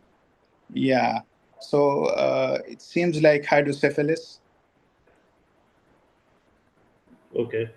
And what is normal pressure hydrocephalus? Yeah. So normal pressure hydrocephalus means when there is ventricular dilatation, but the pressure inside the ventricles are within normal limits. Okay. Any other thing you would like to add? Yeah. And there will be how-come triad. Most of the time it is in the old individuals and the old age individuals having gait abnormalities, memory deficit, and uh, cognitive declines, memory problem. Yeah. Can you describe its pathophysiology? The pathophysiology could be due to there are many factors. One is the senile atrophy of the brain parenchyma, and the others, the flow of the CSF is like compromised. Okay. Yeah. And what are the treatment options for NPH? So the treatment option, we can do we can shunt, we can do CSF divergent procedure like ventriculoperitoneal shunt, but before that we need to do the test like lumbar tap to see for to look for the improvement of the patient's symptoms. Like, yeah. So what are the treatment options? Is it only shunt or is there something else as well? Yes. So we can do the ETV, we can do the, if it is communicating hydrocephalus, so we can do the lumbar peritoneal shunt. And beside that, beside the surgical options, we can follow the patient. We have the conservative measures and the medical management as well. What type of medical management? So in the medical management, we need to optimize the patient if there is any comorbid, because these are mostly aged people. So we need to address all we need to take the medical on the medical people on board and the neurology on board. I'm talking about medical management of NPH. Is there any medical management for NPH or not? Sorry, sir, I'm not sure. Okay. And okay, so can you describe the complications of VP shunt in detail? Yes, sure. So there are and particularly for NPH patients. For the NPH patient, yes. So GPRAP, the shunt can be placed in the wrong position. Yeah, thalamic injury can happen, and intraventricular hemorrhage can happen later on when the brain shrinks. So subdural hematoma formation is very like common in aged population because of the brain atrophy, and shunt infection, hardware failure can happen, over shunting, and under shunting can happen, infection on the top of that. And the abdominal complication like cyst formation or ascites or the tract complication but that is more common in the pediatric age group. That's okay. Yeah. And so do you want to add anything for treatment options? And the treatment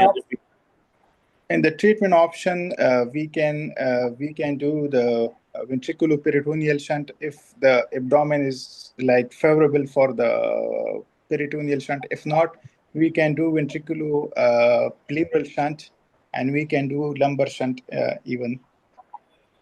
What is you earlier told that we can also do ETV. So is ETV indicated for NPH? Sorry, sir, I'm not sure for the NPH because, but keeping in view because it is more, the results of the ETV is more good for the obstructive hydrocephalus. So would you do it or not? would you keep it as a treatment option or not? So after completing the workup like the MRI and the sagittal view, I need to look for the preponderance stone and for the pathway of the ETV. If that is favorable, I can consider, sir. You will consider it. Okay. But this is only the axial CT scan, so I'm not sure because I cannot see the third ventricle over here, and I need to see the complete like radiology, and after that, yeah, we can take decision. Okay. Dr. Tanveer भी है हमारे साथ. Dr. Tanveer, if you want to ask any other question regarding this case.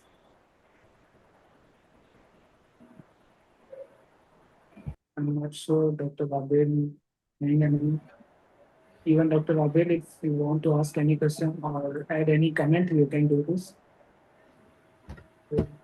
There are different types of hydrocephalus, you guys know very well. ठीक है, उसमें से कुछ भी आ सकता है. It's not necessary कि आपको simple वो cute सा जो है congenital hydrocephalus दिया जाए. There are different types of hydrocephalus, and all the question can be applied to other types as well, like X-Vacu है.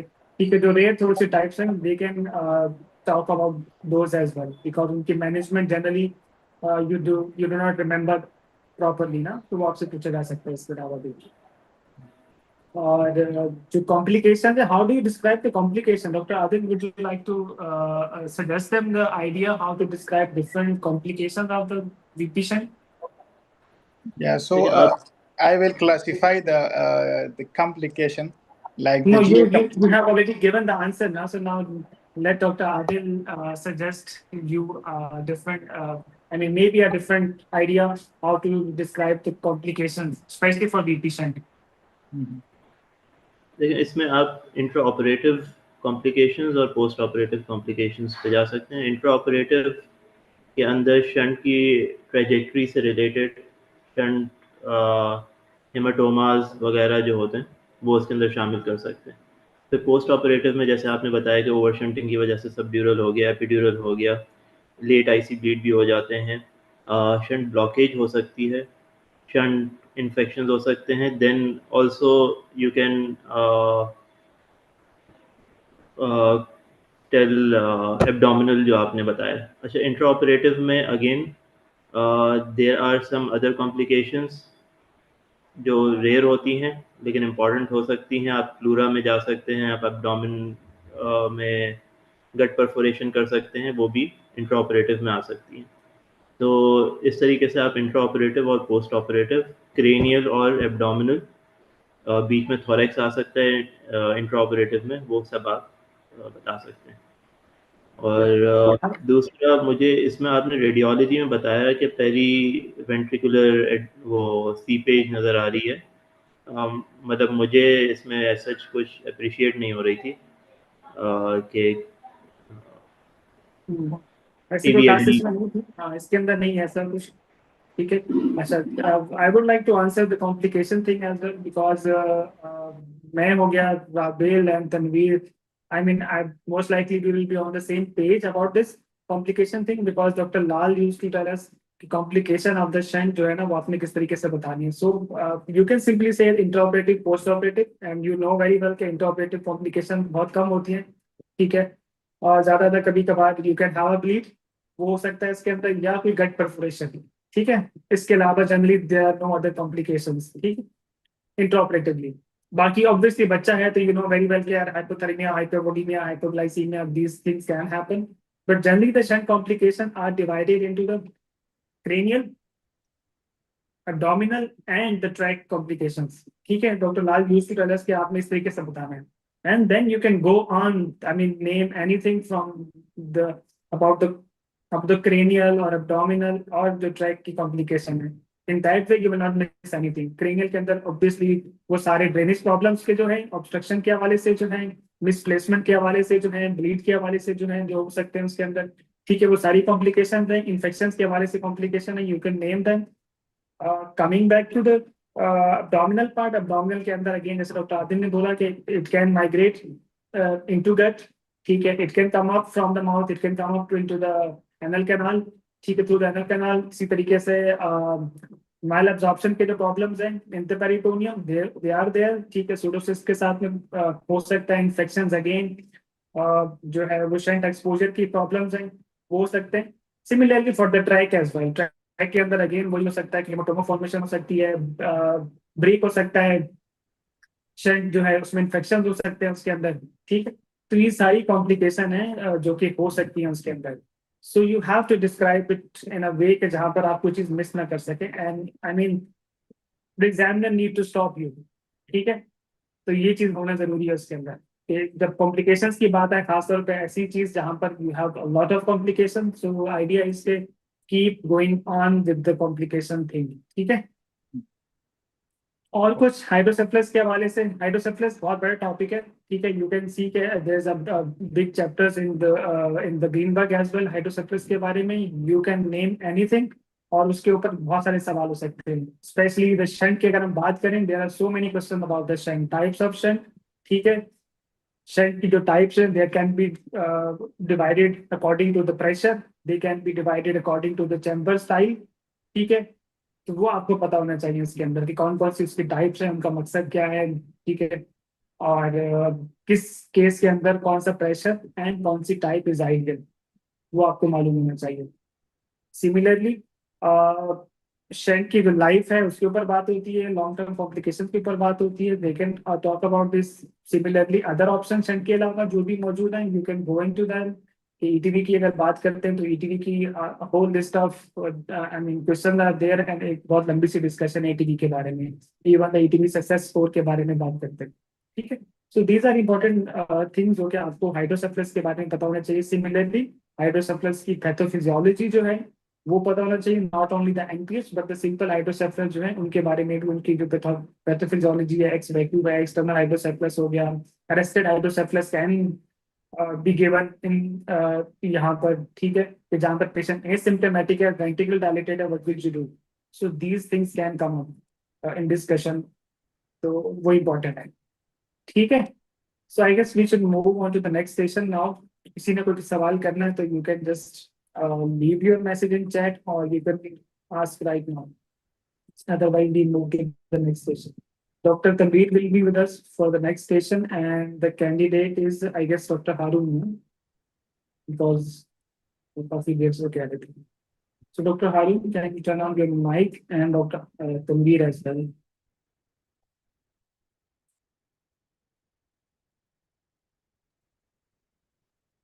Dr. Tanveer.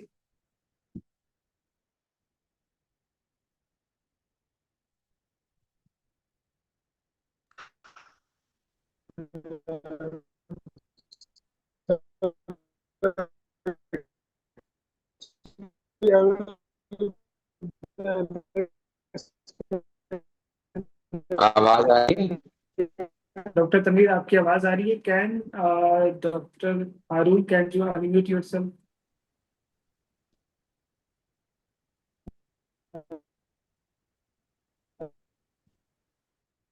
No, I guess there's problem with Dr. Harun's mic and Sana.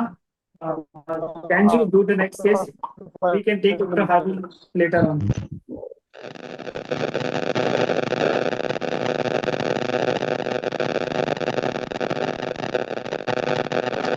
There is a lot of noise from your phone, Dr. Sana.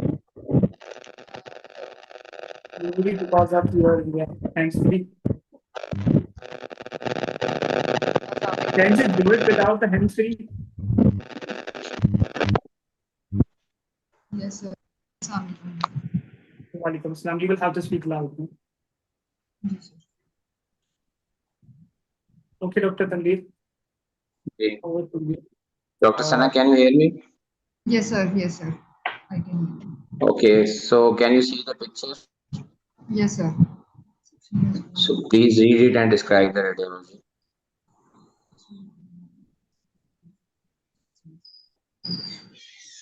So this is a sagittal section of the MRI, lumbosacral MRI, that shows that is T1, T2 images, and it shows the tethered phylum terminale, and that is attached to the L5 lower sacral vertebrae. Okay. So is it enough for radiology, or otherwise you want to tell something else? Sir, I can see if it is available. I can see more images and can describe. So what is your diagnosis on the basis of your presentation, और जो आपने चीज बताई है उसके हिसाब से क्या लग रहा है आपको, ये क्या होगा? Sir, this is a thickened phylum terminale with tethered cord syndrome. How you can say this is a thickened phylum terminale? Sir, the phylum is seen to be thickened. आप मुझे इसमें बता सकते हैं कि आपको क्या लग रहा है कि जो आप कह रही हैं कि कॉर्ड जो है वो किस लेवल पे जाके एडहेरेंट है या अटैच है? सॉरी सर, मैं आपका क्वेश्चन नहीं समझी। आपने रेडियोलॉजी डिस्क्राइब की ना, तो आपने कहा कि कॉर्ड जो है वो टीथर्ड है और लो लाइन कॉर्ड है ना, आप लेवल बता सकती हैं? सर लेवल सर कॉर्ड जो tethered है that is at the level of S3. जी sir, tethered at the level of S3. और इस एज में वैसे नॉर्मल कॉर्ड किस लेवल पे खत्म होनी चाहिए? जी sir, at the level of L2. Upper border, lower border? Upper border, sir, upper border. ठीक है. So how you will manage this patient? Sir, for management, first of all, I will take the consent counseling regarding the procedure and take the consent for surgery, and then I will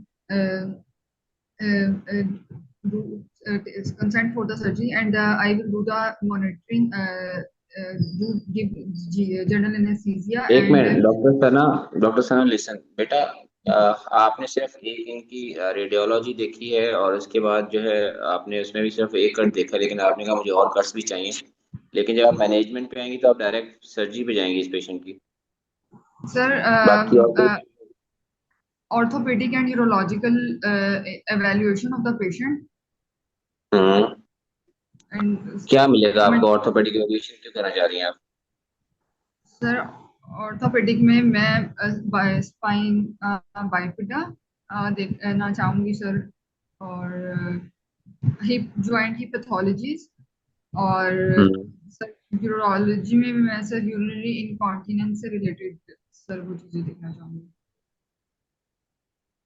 चलें, ये तो आपने मतलब एक बात कर दी, आप शायद कहना चाह रहे हैं कि आप मल्टी डिसिप्लिनरी अप्रोच के थ्रू प्रोसीड करेंगी, जाएंगी आगे, आप ऑर्थोपेडिक को भी इन्वॉल्व करेंगी और यूरोलॉजी को भी इन्वॉल्व करेंगी। इसके अलावा मैनेजमेंट में क्या होना चाहिए? अगर आपसे वैसे एक पेशेंट आता है आपके पास, उसकी मैनेजमेंट में कोई प्रॉपर आगे फर्दर एग्जामिनेशन और उसके बाद फर्दर इन्वेस्टिगेशन ये कुछ भी नहीं करेंगे? Sir further examination of the patient होगा सर, पेशेंट का, और देन इन्वेस्टिगेशंस और urodynamic studies for the sir urinary incontinence.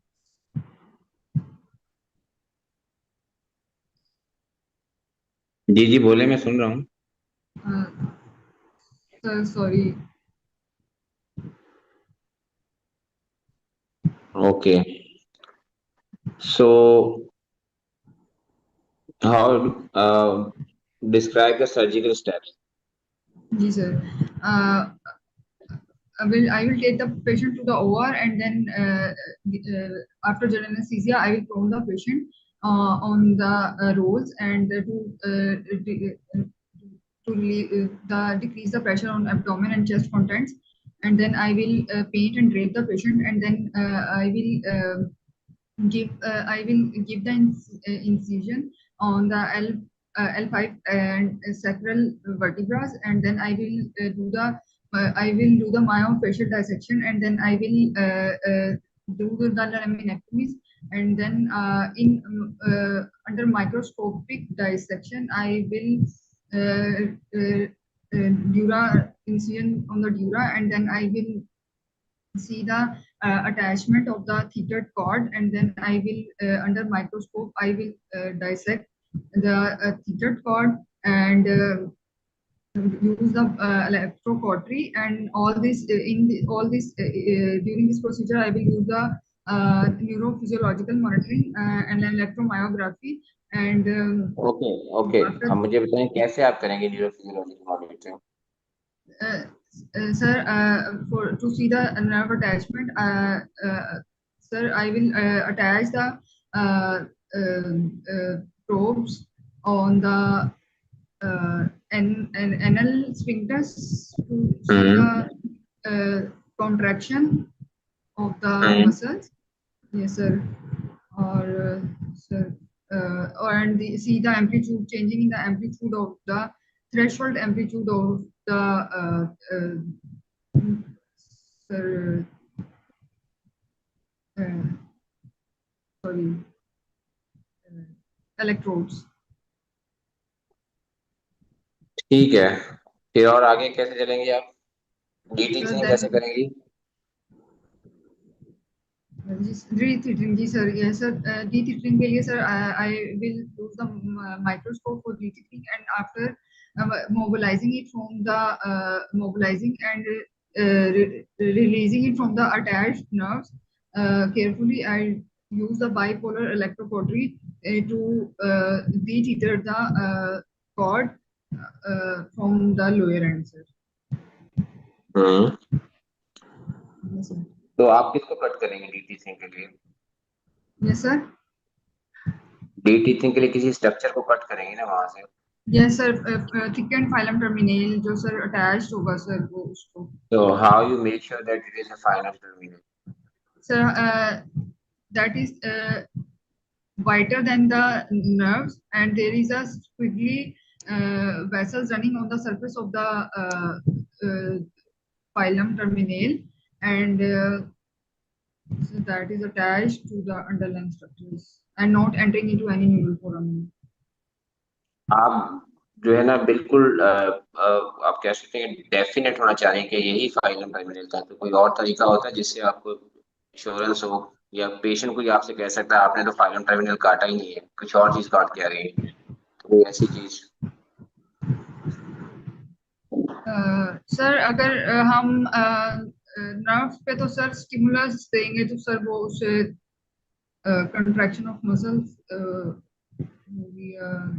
Sorry या फिर ऐसा है कि देखें जब आप वहां पे आपके पास सब फैसिलिटीज हैं ठीक है और आप माइक्रोस्कोप भी यूज कर रही हैं आप न्यूरो मॉनिटरिंग भी कर रही हैं बाकी सब फैसिलिटीज भी हैं आप एक थिकन स्ट्रक्चर था लेकिन आप श्योर ही नहीं है कि ये फिर भी आपको श्योर नहीं है कि ये फाइलम टर्मिनल ही हो सकता है तो कोई ऐसा चीज है कोई ऐसा ऑप्शन है जिससे आप सर्टन हो कि हाँ बिल्कुल मैं फाइलम टर्मिनल को ही काटने लगी हूँ सर बायोप्सी सेंड कर दें post frozen section frozen section जी सर अच्छा मुझे एक बात बताएं आपने ठीक है चलो ठीक है उसके बाद आपने फाइलम टर्मिनल को कट कर दिया then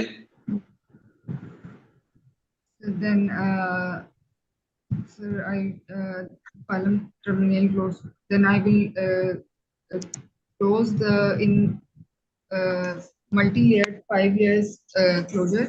I will perform the 5 layers closure, and then sir I will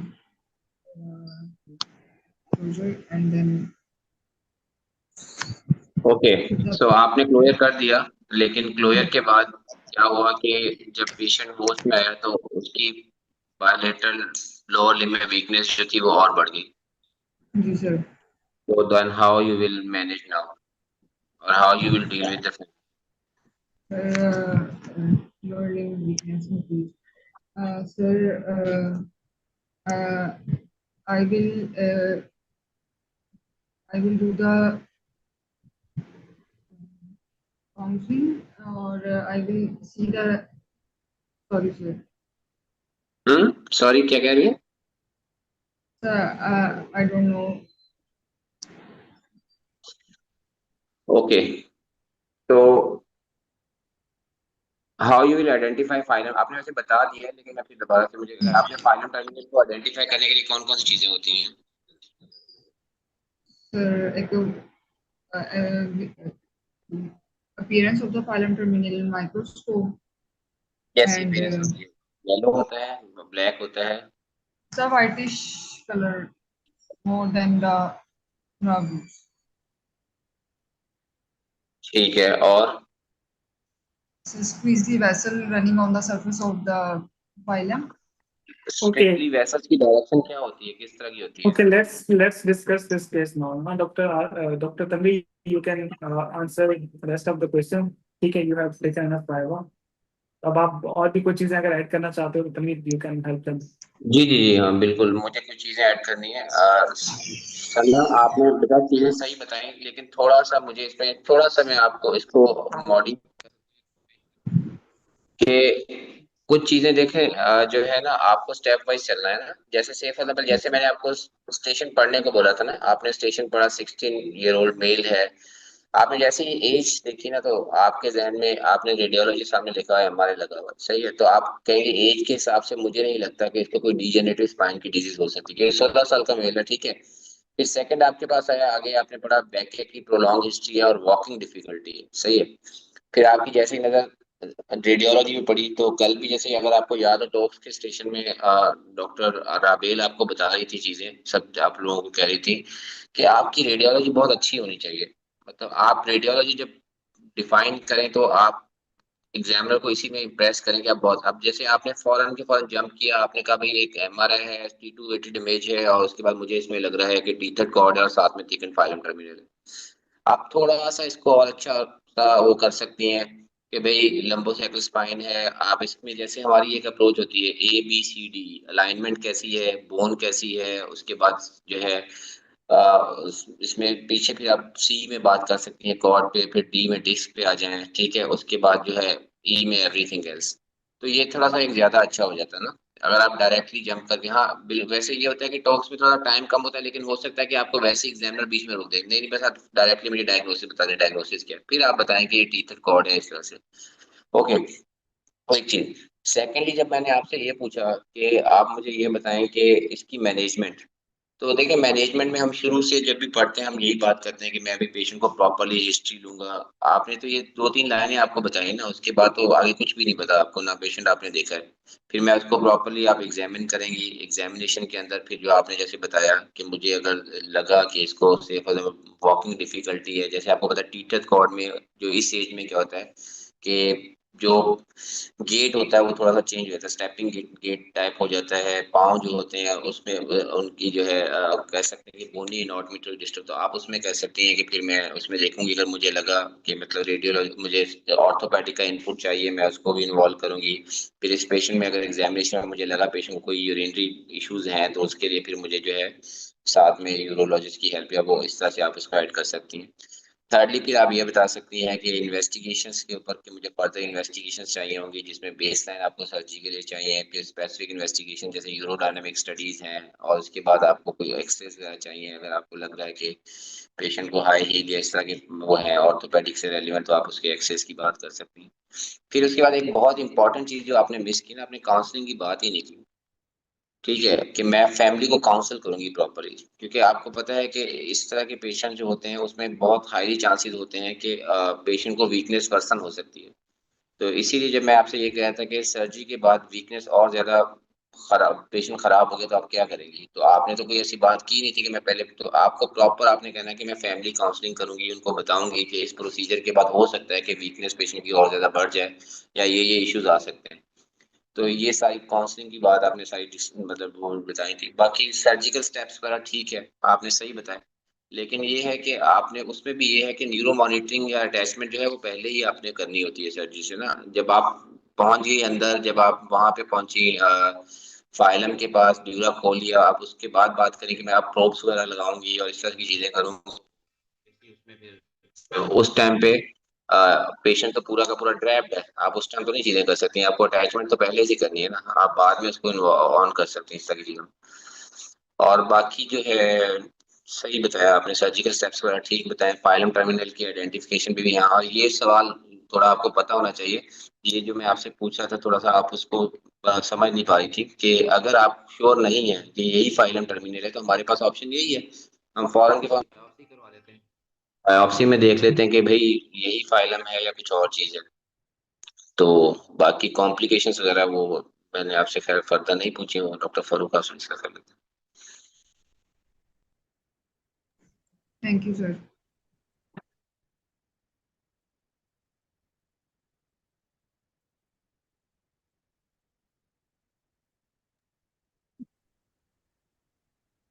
Dr. Tanveer? Ji Hi, ji. sir. Sir, just I want to ask a question. Because I haven't seen anybody to perform biopsy for the phylum terminal conformation, because it's a quite narrow tissue, quite thin tissue. So how can we take the biopsy before detethering? Because if we take the biopsy, we can injure the nerve root. So can you please explain it a bit? देखिए उसमें होता यही है कि phylum terminal काफी thicken है ना, आपको लग भी रहा है, आप उसमें जैसे आइडेंटिफिकेशन के दूसरे पॉइंट्स बताए इसमें हमने कि उसकी अपीयरेंस थोड़ी सी ज्यादा वाइटर या ब्राइटर होती है दूसरे टिश्यूज के मुकाबले में, उसमें स्क्विगली वेसल्स होती हैं। जी सर। प्रैक्टिकली आपकी बात बिल्कुल सही है, कोई करता भी नहीं इस तरह से, लेकिन आपको अगर एग्जामिनर पूछता है कि भाई आप कैसे श्योर होना चाहते हैं, तो उसमें आपका ये आंसर होना चाहिए कि सर देखिए हमारे पास जब भी हम बात करते हैं किसी भी चीज के डेफिनेटिव डायग्नोसिस के लिए, तो डेफिनेटिव डायग्नोसिस में हम कहाँ पर जाते हैं, हम यही कहते हैं बायोप्सी के अलावा हमें इस चीज के बारे में आइडिया नहीं हो सकता। तो आज तक हम लोगों ने भी इस तरह से ये नहीं किया, ना ही इस चीज को देखा है, लेकिन मैं आपको एग्जामिनर के क्वेश्चन के पॉइंट ऑफ व्यू से कह रहा हूँ कि अगर एग्जामिनर आपसे ये कहते हैं आप डेफिनेट श्योर होना चाहते हैं कि यही आपकी जो है ये फाइलम टर्मिनल है, तो आपके पास और क्या ऑप्शन हो सकता है, ये ऑप्शन, इसके अलावा कोई और ऑप्शन नहीं। अच्छा सर, अगर उसी वक्त हम वो करें ना, न्यूरो मॉनिटर, वो जी प्रोब के जरिए देखे कि क्या कोई सिग्नल्स वो हो रहे हैं, या एमईपी के थ्रू देख ले, तो that is not a sure technique that we are sure that yeah it is not a nerve root, it is definitely a phylum terminal. So neuro बिल्कुल monitoring is not a definitive option. जी जी बिल्कुल ऐसा ही है, आप सही कह रहे हैं कि हम हमारे पास ये एक टूल होता है कि हम न्यूरो मॉनिटरिंग के अंदर देख सकते हैं कि जैसे एनल विंग की हम बात करते हैं ना, कि एनल स्फिंक्टर्स की कॉन्ट्रैक्शन या इस तरह की चीजें आप जब न्यूरो मॉनिटरिंग कर रहे होते हैं, जब आप फाइलम को मतलब इस तरह से कर रहे होते हैं। सर लेकिन मेरे ख्याल में डॉक्टर फारूक इसको और ज्यादा वो कर सकते हैं हाईलाइट, लेकिन डेफिनेटिव की जब बात आती है तो हमारे पास बायोप्सी के अलावा कोई और चीज नहीं होती है इसमें। क्योंकि जो है ना वो अगेन एग्जामिनर पूछेगा कि आप अगर बायोप्सी लेते हैं तो आप तो डेफिनेटली इट को ट्रॉमेटाइज करते हैं, तो क्या आप जो है ना वो पहले आप इंजरी काज करोगे, फिर उसके बाद अगर बायोप्सी आ भी जाए तो फिर क्या फायदा कि अगर आपने बायोप्सी नर्व टिश्यू से ले ली, तो बहरहाल, और अगर वो filum terminal. Doctor Abdul Rahim, I would like to answer this, ठीक है। इसमें ये होता है कि अगर आपको filum, you know, you have done everything, you did EMG and you check the appearance of the filum, and आपको पता, आपको लग रहा है कि फाइलम ही है, तो हम ये करते हैं उसमें कि when we are cutting the filum, because filum को जब कट करना होता है तो हम एक पॉइंट से उसको कट नहीं करते, we need to take a small segment of it, like 1 centimetre का ऊपर एंड नीचे से, so that it doesn't reattach. Normally हो जाती है रीअटैचमेंट बाद में, but still we take a good chunk of it, right. तो when you are, you know, in doubt and आपने कर तो दी surgery and you are pretty sure it's the filum, तो फिर उसके बाद आप वो जो सेक्शन आपने निकाला है ना, उसको just in case you send for biopsy, it is not for confirming during the procedure कि ये फाइलम है या नहीं है। तो उस वक्त अगर आपको थोड़ा बहुत भी डाउट हो रहा है, आपने सर्जरी तो कर दी, अब आप पेशेंट को क्लोज ही करेंगे, तो वो जो है सेक्शन है ना, उसको बायोप्सी के लिए आप भेज सकते हैं, जस्ट इन केस। अच्छा देखिए, इसके अंदर जो है ना 2-3 चीजें हैं इंपॉर्टेंट है। एक ये कि आपको जो है वो ज्यादा जो आपको प्रॉब्लम होती है श्योर ये है कि आपको डेफिसिट ना करा दें पेशेंट को, ठीक है। तो you are more worried about cutting the nerve, उसके लिए आपके पास neuro monitoring if is available, so that's good idea, ठीक है। अगर वो नहीं है आपके पास, बिकॉज अगर आप फाइनल टर्मिनल की बात करें उस पर तो आपको कोई सिग्नल नहीं आना है ना, signal will be only on the nerve, ठीक है। तो आपके उसमें पे जो आपकी मॉनिटरिंग है वो हेल्प कर सकती है। But again, for example, if you cut something and you send it for frozen section and it comes out to be a nerve tissue, सही है, ठीक है, वहां पे डैमेज तो हो सकेगा, अगर आपके पास कोई रिपेयर का ऑप्शन है तो आप कर लेंगे, अदरवाइज क्या है कि आप क्लोज करेंगे, बट बिफोर क्लोजिंग इट, ठीक है, आप जिस प्रॉब्लम के लिए गए थे you would like to clear it out ना एटलीस्ट।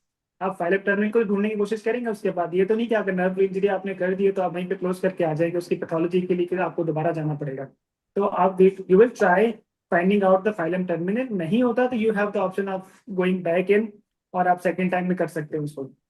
तो this is the idea, it's not necessary कि आपके पास हर बार फ्रोजन सेक्शन हो या हर बार न्यूरो मॉनिटरिंग हो, बट अगर if you have then you have to give the ideal scenario कि हाँ आपके पास चीजें मौजूद हैं, यू कैन डू दैट।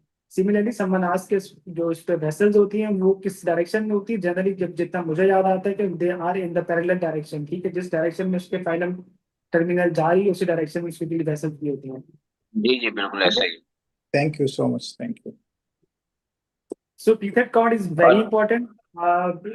वो बच्चों में भी आ सकता है, 10, 9, 8 ईयर्स ओल्ड में भी आ सकता है और थोड़े एडल्ट में भी आ सकता है, ठीक है। बच्चों में जब आता है तो देयर आर चांसेस कि there I mean to have other congenital problems as well, ठीक है। वो जो हो सकते हैं, लाइक एमएमसी भी उसके अंदर हो सकता है, लाइक कोई साइनस ट्रैक हो सकता है, लाइक वहाँ पर कोई क्या कहते हैं उसको, स्प्लिट कॉर्ड सिंड्रोम हो सकता है उसके साथ में, ठीक है। So you have to find it out. So जब भी आपके पास फाइलम टर्मिनल का केस है you have to do the whole neuroaxis MRI, ठीक है। और स्पेशली अगर ब्रेन नहीं भी करवाना चाहते doesn't matter, but at least the whole spine to to to rule out other things, ठीक है। अगर और चीजें हैं साथ में तो फिर आपको, for example if you have a very limited section of like this, अगर आपको कुछ नजर आ रहा है और आप अटेंड करने चले गए टीथर कॉर्ड को डिटिथरिंग करने का and there is split cord at the upper level, ठीक है, तो आपको प्रॉब्लम हो सकता है, patient will have the major deficit post operatively. So you have to have the whole image at least of the spine at least, ठीक है। तो वो आपने लाजमी करवाना है इसके अंदर। और बाकी और चीजें कर सकते हैं, यू कैन हैव द और स्टडीज करवा सकते हैं, लाइक जो अब अगर अनकंट्रोल्ड ब्लेडर है, ठीक है, इनकॉन्टिनेंस के साथ में आ रहा है तो यूरोडायनेमिक्स वगैरह आप कराएंगे प्री ऑपरेटिवली, ठीक है। And even the post operatively you can do that for documentation and for the management as well, ठीक है। और भी इस चीज कुछ ऐड करना चाहें तो so that we can move to the next session, काफी देर होगी। In the pre of investigation, do there is any rule of the NCS and MG? Is there कोई any खास, I don't think so कि कोई खास उसका मकसद है। If patient is coming with the deficit, ठीक है, only then you can document it, ठीक है, या documentation के लिए you can do it, otherwise कोई खास मकसद नहीं है उसका, because अगर patient doesn't have a gross weakness so you will not have any finding on them. because in the scenario they're given that the patient has walking difficulty. हाँ, walking difference, that is another thing you can have, you can see कि patient को कोई weakness के साथ में आ रहा है कि नहीं आ रहा, ठीक है। difficulty is another thing, it's not necessary कि हर बार आपको obvious weakness मिले, ठीक है। sometimes weakness is not there, the proper अगर आप power check करते हैं power is normal but still patient has the problem because of the pain sometimes. So walking difficulty doesn't mean कि weakness होगी, हाँ chances are there कि weakness के chances ज़्यादा होंगे, but still you have to examine him. And Sir Tanveer was asking the last question that after recovery there is some lower limb weakness. So what you would do now? So what are the options? What can we do beside the rehabilitation? Obviously, you will investigate the patient. ना, so investigation आप करवाएंगे दोबारा से, and you will look into it कि कोई उसमें deficit है. Sometimes the final terminal जो आपने कट तो कर दी, अभी वही बात है कि there was some other problem as well. That's why the firen is not going up. ठीक है, वो आपको देखनी होती है. There are some other additions as well. ठीक है, you need, I mean, I'm sure कि you every one of you has done such a case. ठीक है, और ऑब्जर्व तो कर ही चुके होंगे आप, ठीक है। एंड यू सी कि अगर एमएमसी के साथ में है ऐसा कोई केस हो रहा होता है तो you have very limited view seeing into the canal, ठीक है। आप फाइलम टर्मिनल को देख रहे होते हैं लेकिन जब आप एमएमसी कर रहे होते हैं तो बहुत लिमिटेड सा व्यू होता है। तो there are some other adhesions around the nerve tissue जो कि उसको रिस्ट्रिक्ट कर रही होती है कि जो ऊपर ना जा सके वो आपको क्लियर करनी होती है sometimes. So the good MRI post operatively will help you diagnose the problem and then you can I mean manage accordingly.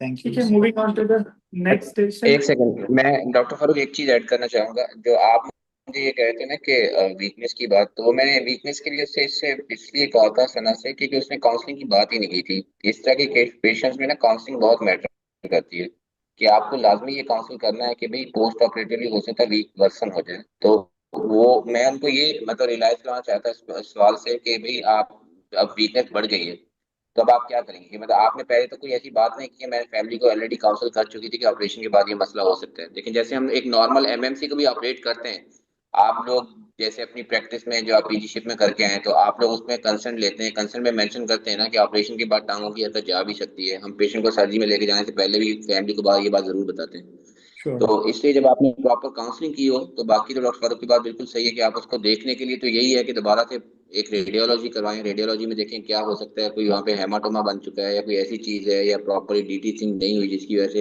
ये चीजें हुई हैं। लेकिन मेरा उसको पॉइंट से बताने के लिए काउंसलिंग करा कि प्रॉपर काउंसलिंग करनी है आपको।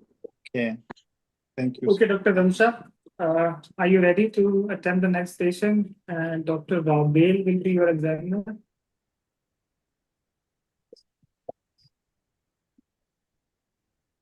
So can you both unmute yourself? Yes. Dr. Ramsha, are you Dr. there? Ramsha, are you there? Let me see. Can you hear me? This Dr. Ramsha is not there. Yes, Dr. Ramsha, can you speak up now? We cannot hear you, Dr. Ramsha. She's checking her mic.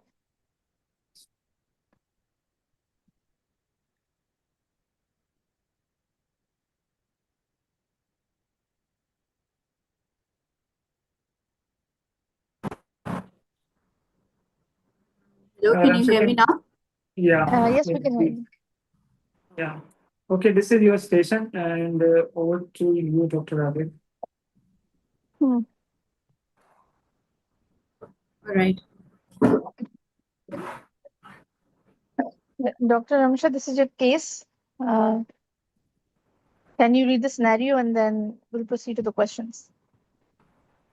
Okay, this is a young male patient who is brought to the accident and emergency department with neck pain and weakness of all limbs after road traffic accident.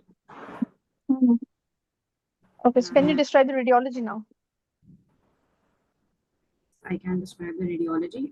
First off, we have an X-ray on the left corner. That is an open mouth odontoid view, in which I can appreciate that there is a fracture of the neck of the odontoid. I can see the fracture line on the AP X-ray as well. The next image is a CT scan, which is a coronal slice.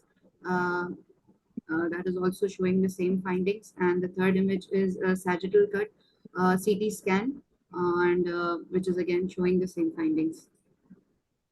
So what type of fracture do you think this is? This is a type 2 odontoid fracture to the neck of Yeah, the can you classify the odontoid fractures? Yes, the odontoid fractures are of 3 types. Type 1 is the tip of the odontoid fractures off of the rest of it. And the second type is when the fracture line is running through the neck of the odontoid. And the third type is when the fracture line is extending into the body. And there is another subtype of type 2 in which there is angulation along with the fracture of the neck. And what is this classification called? This is the Anderson D'Alonso classification. Okay, and according to that classification, which type of odontoid fracture is this? I think this is a type 2A fracture. Okay, so now what are the treatment options that you will give this patient? For this patient, I would first of all like to get an MRI done as well to assess the integrity of the transverse ligament, because that will help me decide my management options. How will that help you in deciding the options? Because if the TAL is disrupted, then I would like to go for surgical. What is TAL? Sorry, the transverse atlantal ligament.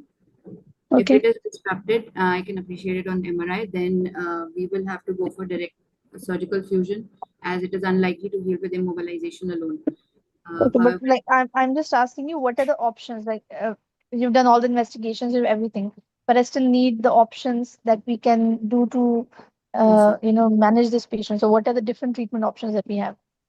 we can go for immobilization. That could be done via a cervical collar or a halo brace, and that would be a prolonged immobilization. And the second option would be surgical fusion. And in surgical fusion, if the TAL is intact, we could place an anterior odontoid screw as well. But if the TAL is not intact, then we would need to go for posterior fusion. And in posterior fusion, again, we would see if the C1 is intact, then we can go for C1-2 fusion directly. But if the C1 is also fractured, then we would have to go for an occipital cervical fusion. Okay, and I'm just trying to make sure that you finish the station within 5 minutes, okay? And then we'll discuss your answers later on. So now can you tell me what is the procedure for odontoid screw fixation, anterior odontoid screw fixation? Procedure as in you want me to tell you the steps? Yes, the steps of the procedure. Okay. I am not sure of all the steps. I don't remember as I've only studied them. I've never seen it. Okay. But from what I do remember is that first of all, we will obviously after anesthesia, we will have fluoroscopy on hand and we will identify where the inferior border of the atlas is. When you're describing the steps of the procedure, I would also like to know the position of the patient, the position of the neck especially. The patient will be placed supine and the neck will be slightly extended. Why? What I remember. I am not sure of the answer to this. Okay. Okay, we'll discuss this. And how will you make the incision? The incision will be, since it will be transoral, we will make a mucosal incision in the posterior pharynx. And, until we get to the body of the vertebrae, and then we will identify the inferior. At which level are you going to make the incision? At C2. Do you know where C2 is, like when you're making the incision of the skin? Do you know at which level C2 usually is? It is usually at the level of the hyoid. So that's pretty higher up. I will talk about where to put the incision. Just finish the steps after the skin incision. What will you do? We're going to expose the body of the vertebrae and identify the inferior margin. And after that, we are going to take an appropriate size screw after confirming on fluoroscopy. And it's going to be... What is the entry point of the screw? I don't remember the entry point. Okay, and what is the trajectory? Do you remember? The trajectory is superiorly. And I also want to know, like, you're passing the screws, right? And yes. You're saying, you did say the inferior margin. Inferior margin of what? Of C2. Okay, and do you know what is the aim when you're passing the screw? What are we aiming for? We're aiming for the tip of the dents. Okay, and ideally what type of purchase are we looking for in the case of an odontoid screw fixation? We need a bicortical purchase. Okay. And what screws do we usually use? I am not sure of the answer. Okay, can you tell me any 2 or 3 complications, common complications, or complications that we need to look for in a patient in which we've passed odontoid screw? Bleeding, first of all, and hematoma formation, dysphagia. It could also exert pressure on the trachea, which would lead to respiratory compromise. And I think any other complications specifically related to odontoid screw fixation? No, I don't remember the answer. Sorry? I am not sure of the answer. Okay, let's just go through the questions that we just talked about, right? So the first question was for you to describe the radiology.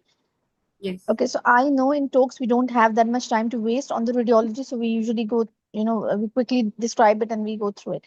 But there's certain things that you need to mention when you're describing radiology in a cervical fracture or in any kind of fracture. Okay, so the first one was an X-ray, and which view was it? Did you mention which view? Yes, yes, I mentioned the view. It was an open mouth odontoid view. Okay, and in the open mouth odontoid view, you mentioned the fracture, right? You mentioned there was a fracture at the base of the dens, but you also Yes. need to mention if there are any, negative findings which are important to mention. For example, mention there's a fracture at the base of the neck, and the fracture does not seem to be extending into the into the C1 C2 Body. joint, yes, or into the C2 vertebral body. And you Okay. also need to mention if there's any displacement. Displacement is important. So if there's any displacement of the fracture, if it is present, you need to mention. If it is not present, then you also have to mention it. Okay, and then moving on to the CT scan, uh, again, we don't have to, properly describe all of it, but it is important to mention if the fracture is displaced or not. For example, in the sagittal view, you can see that the fracture is slightly angulated, right? It is Yes. slightly angulated. So you have to mention that the fracture is angulated and how much degrees are important. You mentioned the subtypes in the Anderson Alonso classification. So you also mentioned angulation. Which angulation is important? How much angulation is important in an odontoid fracture? Greater than 11 degrees. So according to that, what do you think? Is it I more think than this that, is less greater than than, that? yes, it seems to Sorry? be. It seems to be Okay. greater than 11 degrees. Okay, and it also does not seem to be displaced, right? So it is slight, there's slight displacement, but it is not displaced anteriorly or posteriorly. That is important because that will decide the positioning of the neck when the patient is on the table. So mention this briefly. If there's any angulation or if there's an anterior or posterior displacement of the fractured fragment. Okay, and then moving on to the next question, how do we classify this? Pathology is very straightforward, and there's no need to waste any more time in it. Just go quickly through it. These are because you only have 5 minutes, and the bigger questions are coming later on, and you don't know which questions are coming. Okay, so be straight to the point. Classify the pathology. Say we have Anderson D. Alonso classification for this type 1, type 2, type 3, 1 to 3. Just go in flow because these are solid marks. And then the important questions are the questions that are coming next. What are the different treatment options? I asked you for treatment options, and when somebody is asking for treatment options, specifically in this patient, because he's a young patient who has a type 2 fracture which is unstable, don't say conservative. Don't say conservative as the first thing that comes out of your mouth when we're talking about treatment options, because conservative is fairly down the line and it is for old age patients, patients with osteoporosis. So saying it as the first thing might put off the examiner, regarding your concept of the disease. So what you need to say is that mainly the treatment is surgical, and the surgical treatment options are these. That's my opinion. Don't go for conservative. If you want to mention it in the end, because they've mentioned in the scenario the patient is a young male patient. So most likely he will not have osteoporosis, he will not have comorbidities, he will not be on any anticoagulants or any other things which might be a factor in which the patient might not go through surgical intervention.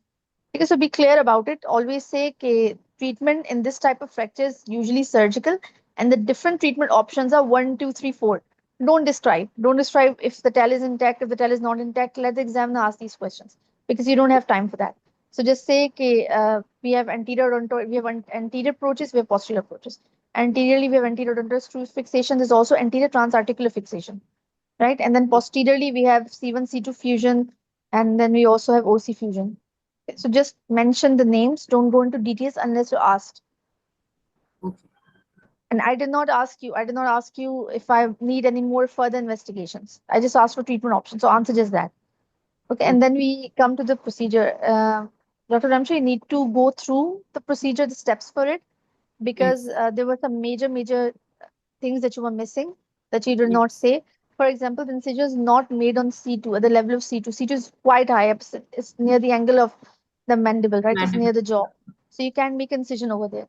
And incision is usually made somewhat below that. Usually, I think C5, C6, if I'm remembering correctly, it is lower down. And the reason for that is because you need to make a trajectory, and the trajectory is not only superior, it is posterior superior.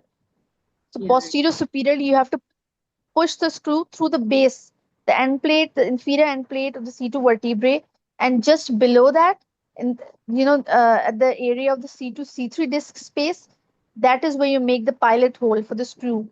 right? So that place is kind of difficult to reach, and if you have not made an incision, further down from the actual C2 vertebrae, then your hand might not be in the right position. Like हमें positioning करनी होती है to pass the screw in the posterior superior direction. तो अगर हम उसी level पे करेंगे ना तो हमारी एंगुलेशन नहीं बनेगी, तो इncision हम नीचे बनाते हैं, and this is important. And ये भी important है कि हमें C2 C3 डिस्क स्पेस को आइडेंटिफाई करना है, बिकॉज हम इस डिस्क स्पेस के पास से inferior end plate के अंदर जाते हैं. We don't go through the bone anteriorly, we go inferiorly through the bone. And trajectory posterior superior होती है. Always mention during this procedural step in a fracture कि neck की position क्या होगी, whether it is neutral और या पे extension में होगी या पे flexion में होगी. Extension flexion जो होती है वो depend करता है कि fracture reduced है या नहीं है. अगर fracture reduced already है, it is not displaced from its position, then you can keep a slightly मेरे ख्याल से neutral position. But if the patient's fracture has जो odontoid peg है वो anteriorly displaced होता है तो हम extension में neck को रखते हैं. अगर वो posteriorly displaced होता है तो हम flexion में रखते हैं. And the reason for that is we just want the fragment to come back to its position ताकि हम उसको fix कर सकें. ठीक है, तो mentioning the trajectory, the displacement is very important before you put the patient on the table. ठीक है, इसलिए वो radiology में mention करना है. And then once the patient is on the table and हमने positioning बना दी and you've done everything, you made your incision, and always mention we're going to use 2 C-arms. ये एक C-arm से नहीं होता, या फिर O-arm होनी चाहिए या फिर double C-arms होनी चाहिए. ठीक है, because एक C-arm में अगर हम करेंगे तो हमें बहुत frequently उसकी position change करनी पड़ेगी, and that is not an ideal case scenario. And हमें एग्जाम में आइडियल सिचुएशन को डिस्क्राइब करना होता है. ठीक है, तो हमेशा उसमें मेंशन करना है कि हमें पेशेंट की या फिर डबल सी आर्म्स हो या फिर एक ओ आर्म हो, so that we can properly plan the trajectory. And then इसमें कुछ लोग क्या करते हैं, डबल स्क्रूज भी डालते हैं, सिंगल भी डालते हैं. आई वुड एडवाइस कि आप सिंगल का ही बताओ, don't make it too complicated. ठीक है, तो just in the midline of the C2 vertebral body at the inferior end plate we make a pilot hole in the C2 C3 disc space, and then उसके बाद we follow all the steps. अब इसमें different options होते हैं. We can go for conventional screw fixation, we can go for cannulated screw fixation, but you just have to describe the steps. You don't have to define the different types of screws. Exam में पूछ सकता है कि leg screw क्या होता है, इसमें हम कंप्रेशन स्क्रूज क्यों यूज करते हैं, थ्रेडेड क्यों यूज करते हैं, नॉन थ्रेडेड क्यों यूज करते हैं. So go through that as well कि डिफरेंट टाइप्स ऑफ स्क्रूज क्या क्या हैं, और इसमें जो स्पेशली ओडोंटॉइड स्क्रू जो होता है वो कौन सा होना चाहिए. ठीक है, so we use a leg screw, we try to go for bicortical purchase. And leg screw जो होते हैं उसके 2 पार्ट्स होते हैं ना, like there is a threaded part and there is a non threaded part. The threaded part should be within the bone of the distal fragment of the odontoid, right? The fractured distal fractured part, उसके अंदर threaded part होना चाहिए, and smooth part वो proximal ही होता है. ठीक है, तो go through the different types of screws and different Okay, let's ways. wind up this case. Okay. We have limited time. We have 1 hour to go, and we would like to stick to the questions that are there on the examiner sheet. So, and at the end, we can have a discussion, or we can take your questions. So we would like to maximize the cases now. So for the next case, we will have 5 minutes only to answer directly those questions which are asked, and let's see how it goes. Okay. So thank you, Dr. Abel. I hope you are here and you stay with us for the next few cases. And so next we have Maniza, and Dr. Abel will take up the case. अस्सलाम वालेकुम, am I audible? वालेकुम सलाम जी, मेरी आवाज आ रही है? जी. So ready to go, guys. Okay, please read the scenario, see the scan, and then let me know when you're ready.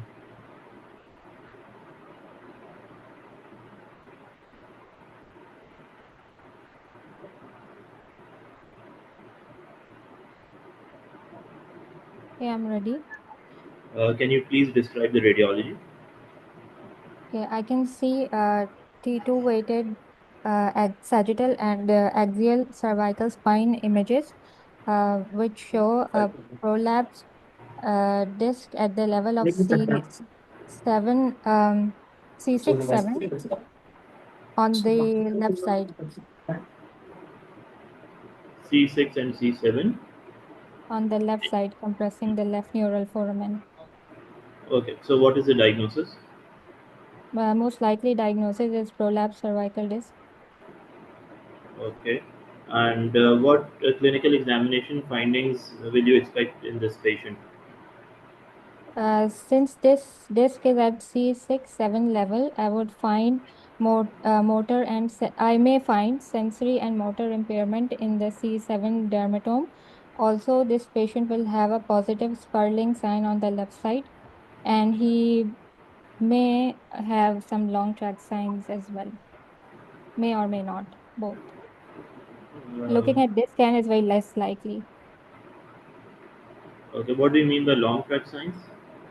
Long tract signs include upper motor neuron signs distal to the level of injury, which include So which ones are you hypertonia, expect to find? hyperreflexia. Which Sorry, ones would you expect to find in this patient? he may have some hypertonia and hyperreflexia on the left side, Which reflects knee and ankle jerks and upgoing planters. and upper limbs? No, No? upper limb reflexes will be normal, or maybe the triceps will be reduced. Okay. So describe the steps for anterior approach for this surgery. Uh, After induction of general anesthesia, um, I would like to position the patient with a shoulder roll placed and neck slightly extended and arms by the side of the patient. All pressure points shall be padded carefully. Um, After that, we will Concept mark the incision. Sorry, concept pressure points. elbow, knee, ankles. Okay. Where was I? ठीक है आपने Then pressure I will points try कर Then I दिए. will mark the level of incision using C-arm, and then transverse incision in the skin crease at the level will be marked. After that, we'll prep and drape the patient. Can you Um, please expedite मोटे मोटे points बता दें. Acha.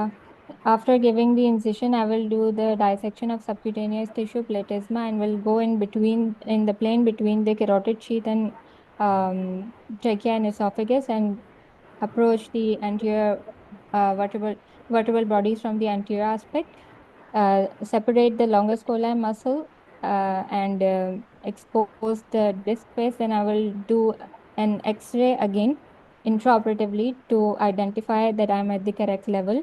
After confirming the level, I will remove the disc using intraoperative microscope, and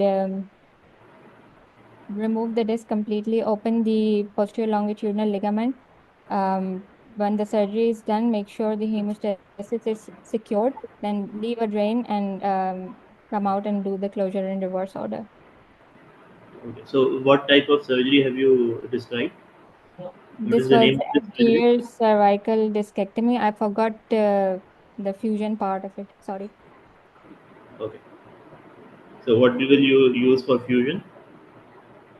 For fusion, we have multiple options. We can either use autologous graft from the patient's iliac crest or ribs or fibula, and we can use artificial grafts um, with the bone removed by which is removed from some part of the end plate. And these artificial grafts include cages, which are made of peak titanium. And then we Mhm. can also place a plate on the anterior aspect of vertebral body to secure the graft in place. Okay. So what are the complications of ACDF? Complications of ACDF are Last minute. procedure related and implant related. Procedure related complications include damage to the structures of the neck, damage to esophagus, trachea, and uh, postoperative hematoma formation. And graft related, these are late complications which can be because of graft subsidence and displacement of graft. out of the normal position. Any other late complication? Late complications also include instability or instability at levels above or below where we fixed.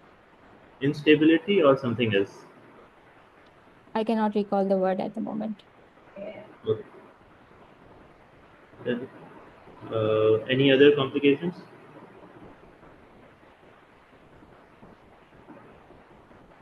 No? Okay, I think Not that I can हम recall. Discuss नहीं कर रहे ना, हम फिर आखिर में discuss करेंगे. डॉक्टर करो, आपका माइक ऑफ है.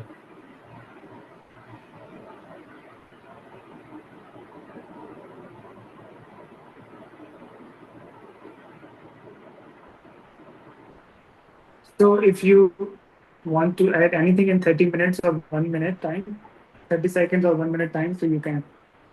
Then we move to the next question. सही. तो एडजेसेंट लेवल डिजीज कहते हैं उसे, वो डिजेनरेटिव चेंजेस होती हैं. और बाकी एंटीरियर अप्रोच में फ्यूजन नहीं भूलिएगा. फ्यूजन के मुख्तलिफ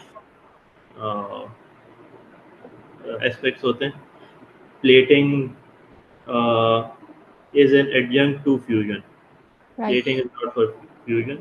वो ग्राफ्ट्स होते हैं, यानी बोन या जो आपने डिस्क्राइब किया, वो केज में रखें या ऐसे ही रखें, that is up to the surgeon. और बाकी सही, बाकी फिर ज़्यादा डिटेल हो जाएगी. ठीक है, तो और क्वेश्चंस हो तो फिर बाद में देख सकते हैं. Okay. Now we have the next case. I hope Dr. Harun is there. Dr. Tanvir, are you connected? Can you take up the next case? Yes, sir. Let me see if Dr. Tanvir is still connected. So now my voice is clear, sir? Yeah, your voice is better now. Dr. Tanvir, are you there? Yes, sorry, मैं patient देख रहा था. जी जी. Okay, can you take the next case? This is a very simple case for you. Okay. So, Okay. so who will be present? Dr. Harun is there. Sir, I am the candidate, sir. Okay, beta. So please see this picture and read the scenario. We would like to complete it in 5 to 6 minutes time. Okay. Okay.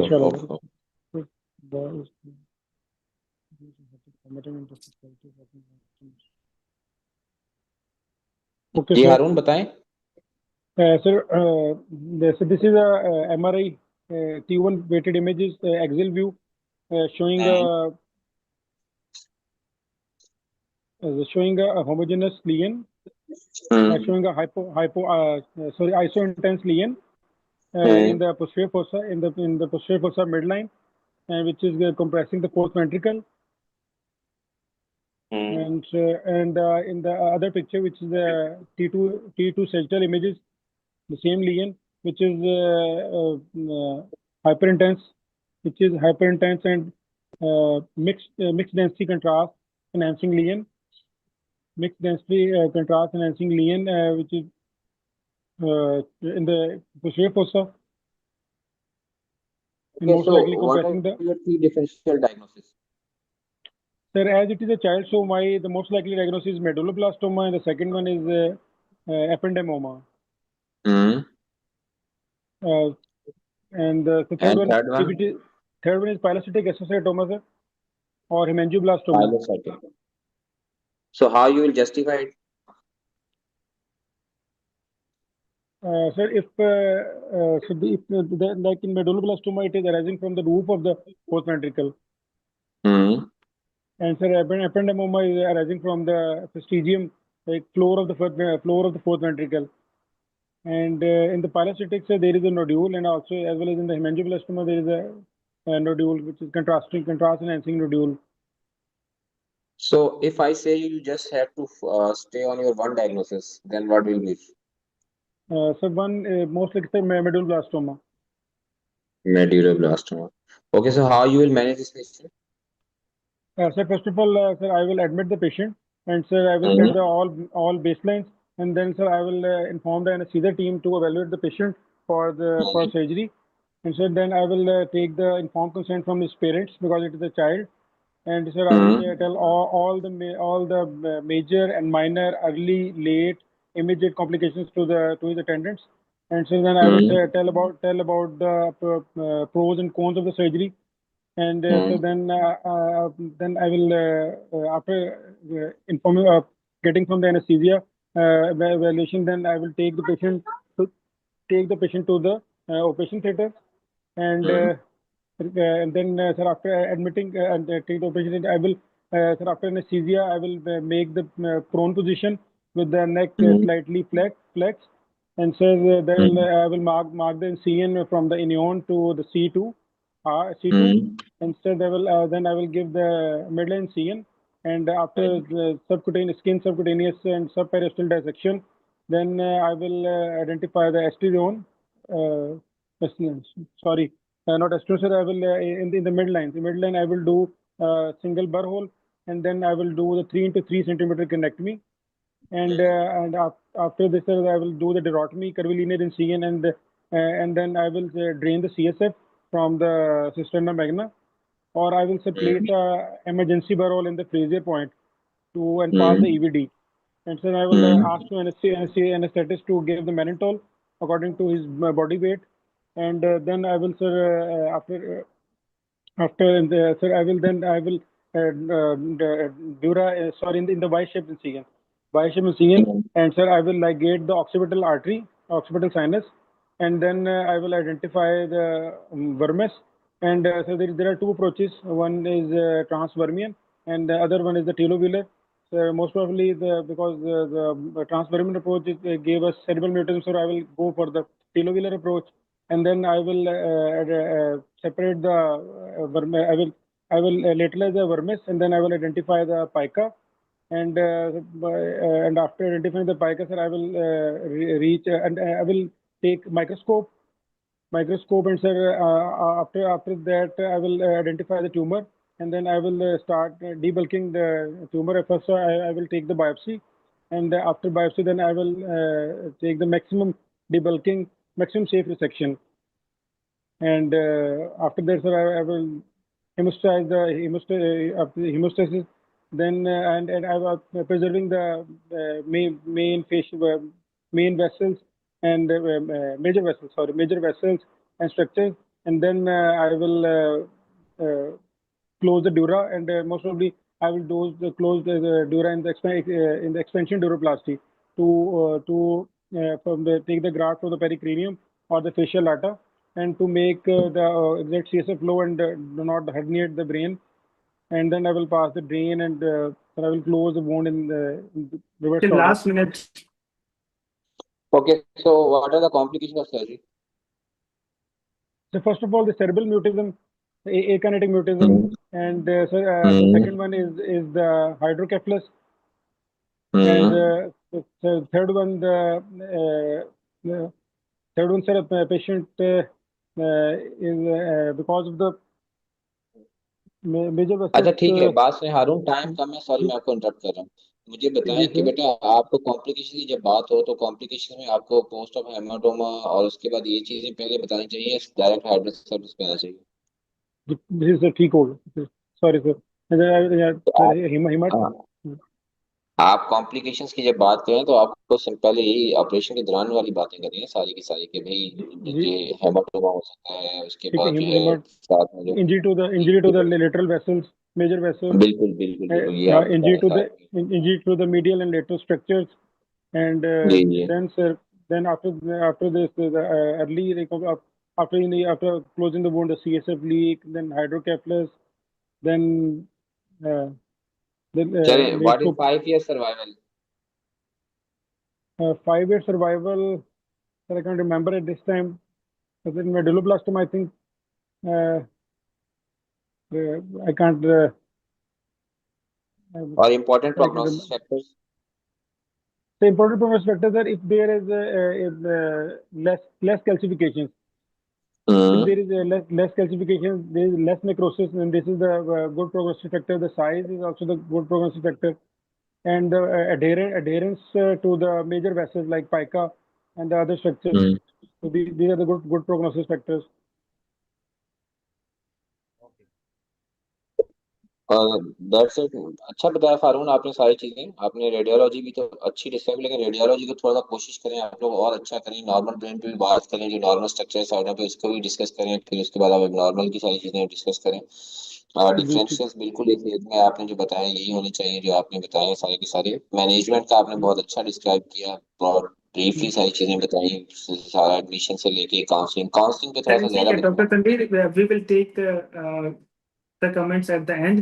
So we need to move to the next station now. Okay. Because we have half an hour to go. Dr. Moiz, you will be the candidate, and Dr. Ali Afzal is with us, and he will be the examiner. Yes, sir. Assalamu alaikum. Walaikum salam. I guess luckily I do know Dr. Ali Afzal as well. Yes. Yeah, I remember because you were the house officer at that time, I guess. Yes, sir. Yeah, Dr. Ali Afzal, are you with us? Yes, I'm with you. Let's start. So this is the case. So, this is a 35-year-old male patient with present with backache, which is worse at night for 6 months. There is no history of trauma or fever. Okay.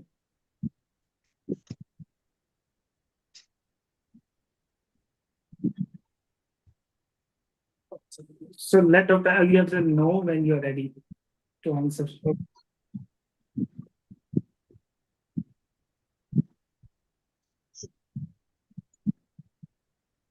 Okay, sir. Okay, Mohit, so can you describe the radiology? Sir, we have two images, two sections of the images. First is axial view, T2 weighted image, and the second is sagittal view, in which we have a T2 weighted image and a T1 weighted image.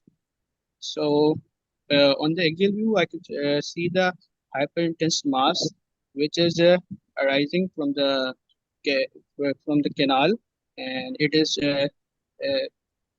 abating from the neural foramen and going to the paraspinal muscles. On the sagittal view, I could T2 weighted image. I could see a hyperintense mass at L1, L1, L1, and it is reaching up to the upper body of L2. And on T1 weighted image, I could see, and it is I could see a hyperintense leader. Okay, so what are your differentials? Sir, considering the age and location, my it could be ependymoma, extrapapillary ependymoma, or periganglioma, or Okay, what else? neurofibroma. It could be a neurofibroma or schwann. What? Schwannoma. Yes, sir. Okay. Patient is describing nocturnal pain. What is the pathophysiology behind it? Sir, the pain is increased in night due to when he when he went to sleep.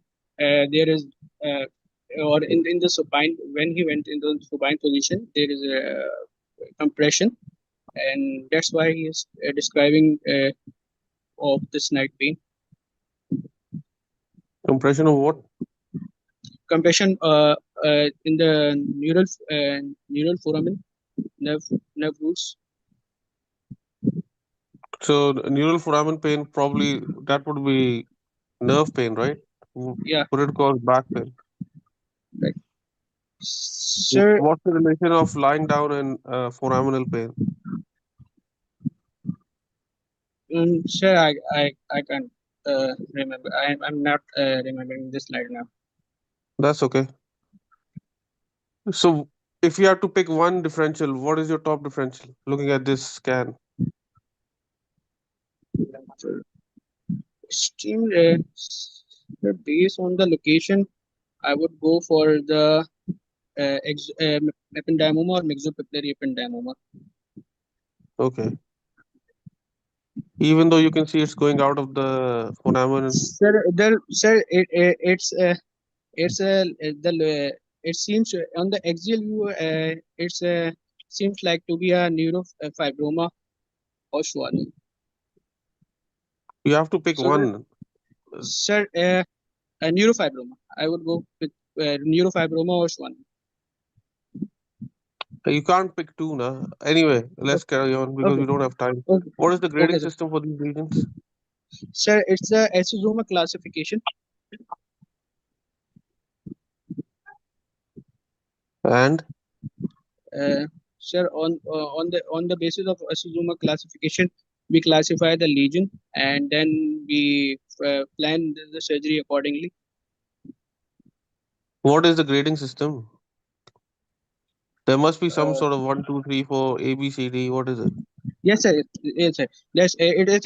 Sir, in 1A, it's a intracanal lesion, and 2B is intracanal and intraforaminal, and then 2A and 2B. If basically in the canal 1A, we have a constriction at in the lesion is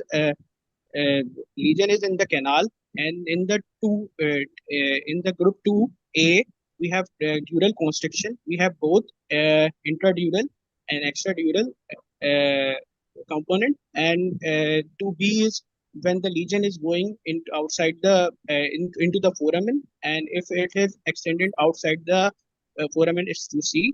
And then we have, if there is a constriction at uh, uh, then we have 3A, and if the lesion is extradural and it's going into the neural foramen, it's 3A, and it's if it is coming out of the neural foramen involving the paraspinal muscle, it's 3B, and then we have 4A if the lesion is going into the vertebral body, and if the lesion is going posteriorly to the spinous process, is 5, and if it is involving both vertebral body, spinous process, and coming out of the neural foramen, it's a 6 grade, esthesoma grade 6. So what's the grade for this? Sir, I would like to see the other images, but sequences. But on roughly, I would say that it's coming, it's into the canal, and it's coming out of the neural foramen. So I would go with the 3B. Okay, how will you manage the patient and describe the surgical procedure you would use? Okay, sir. Okay, sir. Sir, but first of all, I would do the base. I would admit the patient, and before admitting the patient, I would counsel the patient that we will try to do the maximal resection, but we can have the patient can have a post-op weakness, and uh, uh, we will counsel it about it, and we will say that we will not completely we will do only maximal dissection. We will not try to completely remove the lesion, and it could lead to the permanent deficit, neuro deficit. Apart from that, after counseling, I would like to do the baseline investigation of this patient, and I would do the CT of this patient, X-ray and CT of this patient, and What then will the X-ray tell you? yes, sir. What will the X-ray tell you? Sir, X-ray would be the base. CT is better, but depend on the availability. If the CT is available, I would go for the CT. CT will be helpful in my surgical planning also, and involvement of bone and how much bone is eroded. So I would do the CT, and Okay. then I will shift the patient to the OT, and I would go for with the posterior. I will arrange the microscope I will complete my prerequisite. I will have the SSP arranged neuromonitoring. Apart from that, I would like to have an intraoperative ultrasound, and I would like to have microscope I guess available. we need to stop here. Okay. Dr. Ali Afzal, I guess, has the idea about your approach and your level of understanding this case. Okay. Yes, sir. Okay, sir. Or yeah. Do you want to ask any other question? Or should we move to the next question? I think we should move to the next. I think in the end we can summarize Yes, sir. what people need to focus on. Okay. So now, Thank you. who is going to do the next case? Oh, sorry, I forgot to ask everything.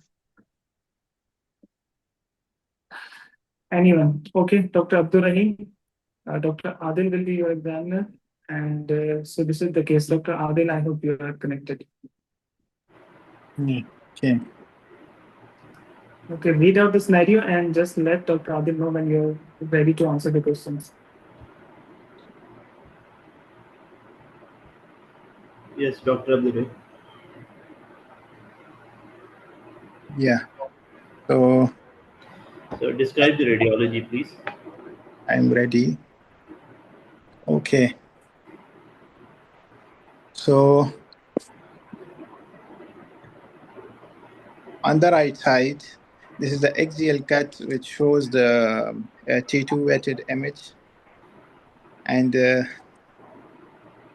I can see the trigeminal and the CP angle cistern. So on the right side, it's going in the CP angle cistern, but I cannot appreciate any compression over it. And there is no mass effect. The ventricles, the fourth ventricle is normally visible, and there is no compression in the brainstem. And yeah, so seems like this is a Pista MRI, if I'm not wrong. Yeah. So any positive findings that you can appreciate? Yeah, there is a hyper intense lesion on the right side, which is just abutting with the cisternal portion of the trigeminal nerve from the medial side. Do you think that is a problem? Can you read the scenario again and come back to the image? Okay.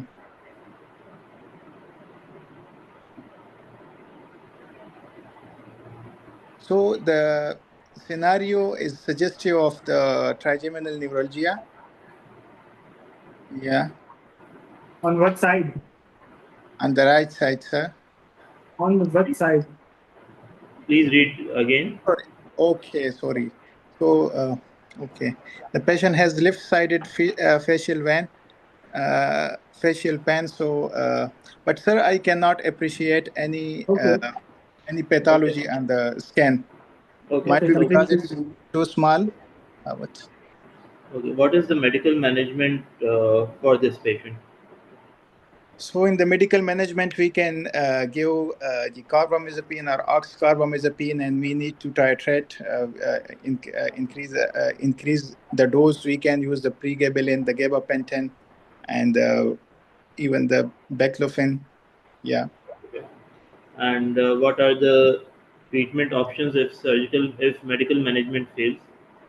So we have minimal invasive option like rhizotomy, the percutaneous rhizotomy, or any ablation, depending upon the patient comorbid conditions. And the gold standard, we have the surgical option like microvascular decompression. Any other option? Yeah, we can do neurectomies. We can do balloon compression therapy, and we can do yes, the rhizotomies. Any other option besides? Yeah. So the radiotherapy is also an option. The SRS. SRS. Yeah. Okay. So what are the complications of the microvascular decompression? So these are general anesthesia complication and specific complication, per-op and the post-op. The part-op complication, there could be injury to the neurovascular structure, including the lower cranial nerves. Yeah, facial nerve injury can happen, and even the vestibulocochlear and the brainstem injury can happen, and the vascular injuries like yeah, Which in the vascular vicinity, in the vicinity, like the pica injury can happen, the superior cerebellar artery, which is mainly the cause in the trigeminal neuralgia, and superior, okay, the pica, ica, and these injuries can happen. which injury would be common? Injury to which artery would be more common? ICA, PICA, or SCA? Superior cerebellar artery, SCA, is Okay. more, yeah. And can trigeminal nerves be also injured in this procedure? Yes, of course, it can be injured. I think I mentioned it. And post-op, there could be C-SIF leak, and there could be facial nerve injury. Okay. As well. Any other?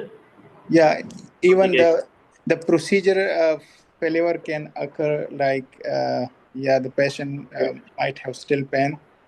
Okay. And common complications? Mm-hmm. C-SIF leak can occur. Yes. Yes, even infection can occur later on. The wound infection. What type of infection? Pardon me? What type of infection? So infection can be superficial and can be deep. In the deep infection, the meningitis and even ventriculitis, abscess formation can occur there. Okay. And hemorrhage? Pardon me? Hemorrhage हो सकता है या infarct हो सकते हैं? Sure. So I have mentioned that there could be injury to the brainstem and even infarction, and ischemic insult can happen. Venous injury हो सकती है? Sure. Yeah. That is also common. The petrosal vein can get injured. वो इंजर करते हैं या वो काटते हैं? मर्जी है आपकी. वो तो जो superficial है, we are usually coagulating and cutting it during the procedure, but the other one, which is the major one, that should be preserved. Okay, we need to move to the next patient, I guess. Mm-hmm. And I will just want to show. I don't know if you guys can see the cursor. This is the vessel, and this is the nerve. Okay. So this vessel is the obliterating this nerve. Okay. So ये आपको देखना होता है. Although it's on the axial image, you will not be able to see much, but on this image you can see clearly. Okay. Yes, okay. Just quite zoom in, so cannot appreciate like from here. No, it's quite well, yeah. And you can appreciably see this now. Okay, it's okay. So moving to the next station. Who's gonna take the next case? I'm going to share the file.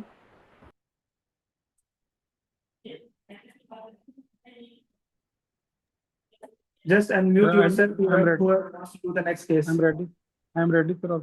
Okay, Harun. Dr. Ali Afzal is here, and he will take the next case. Case 12. So read the scenario. I mean, see the image and answer Dr. Ali's questions. Mm-hmm.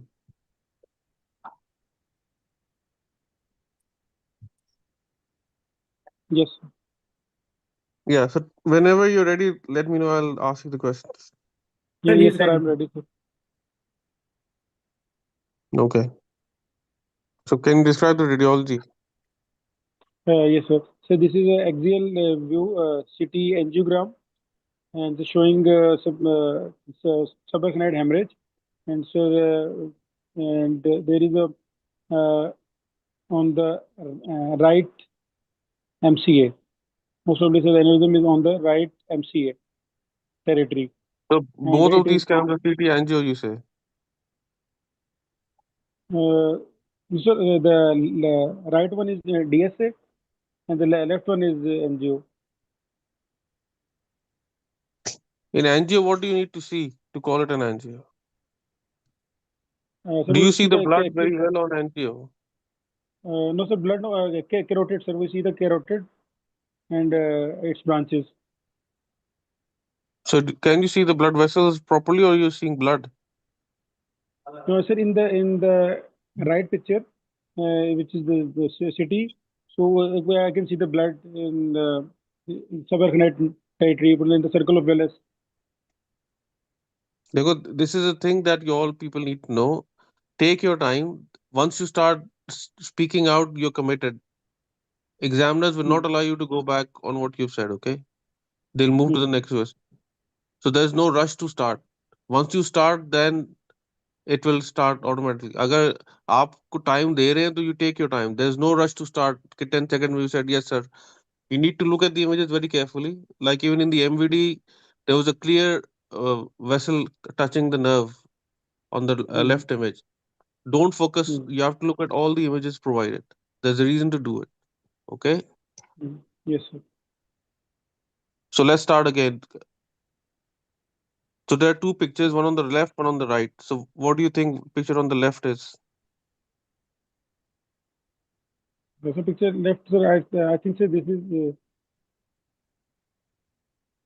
Yeah. Axial CT, brain plane, contrast. What do you think it is? No, it is city brain, not brain plane. I can show because it is the city brain plane. To be showing is the blood. So I can't. So I'm the not blood sure, that you sir. see, this is what appearance is this?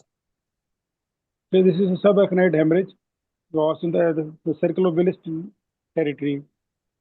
Okay. And what of the picture on the right? The picture on the right, it is city angiogram. Is CT angio black in the background?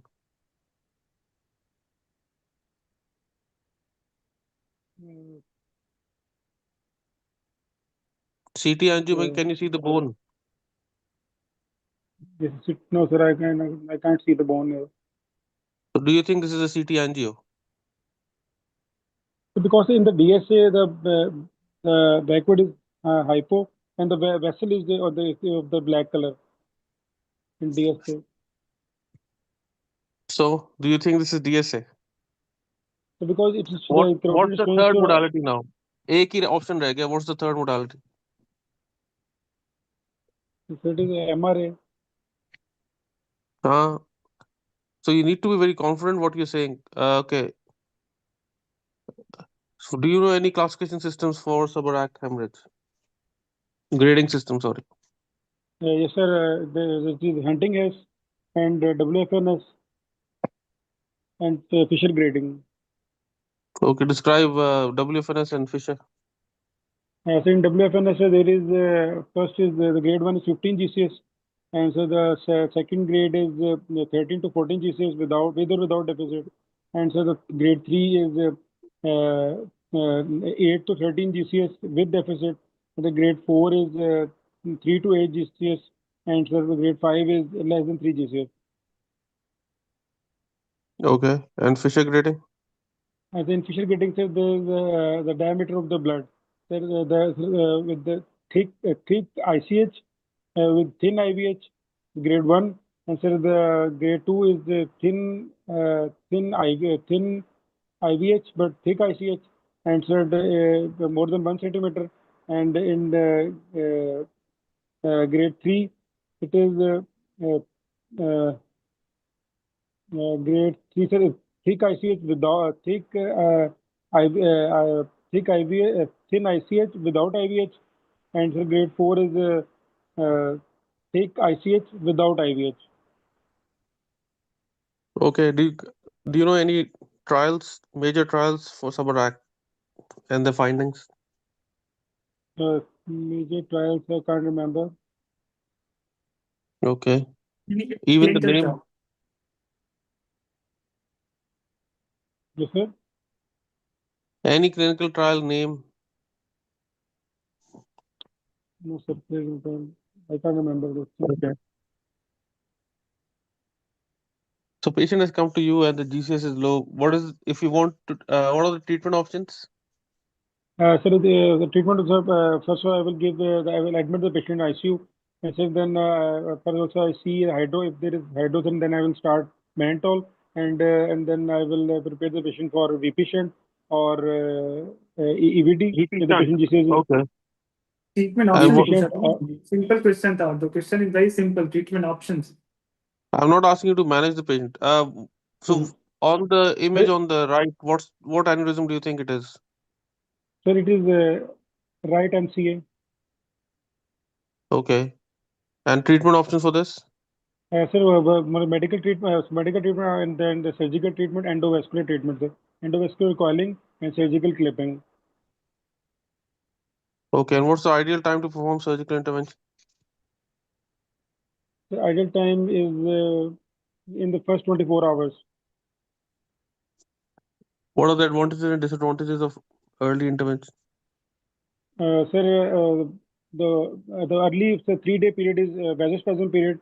So after completing that vasospasm period, then we can manage the patient. What's And the in peak the time for vasospasm? peak time is first 3 days. Okay. And what's the rebleeding risk time? The rebleeding is more on 7 days, and and then up to the 14 and 10, 21 days. Okay. Thank you. Thank you. Okay. So who's gonna do the next case? Probably this will be the last case for today. And उसके बाद हम थोड़ी सी discussion करेंगे. Who is going to take next case? Let me see. Okay, Manik, you will be doing the next case. And Yes, sir. okay, let me. Okay, this is the case for you. And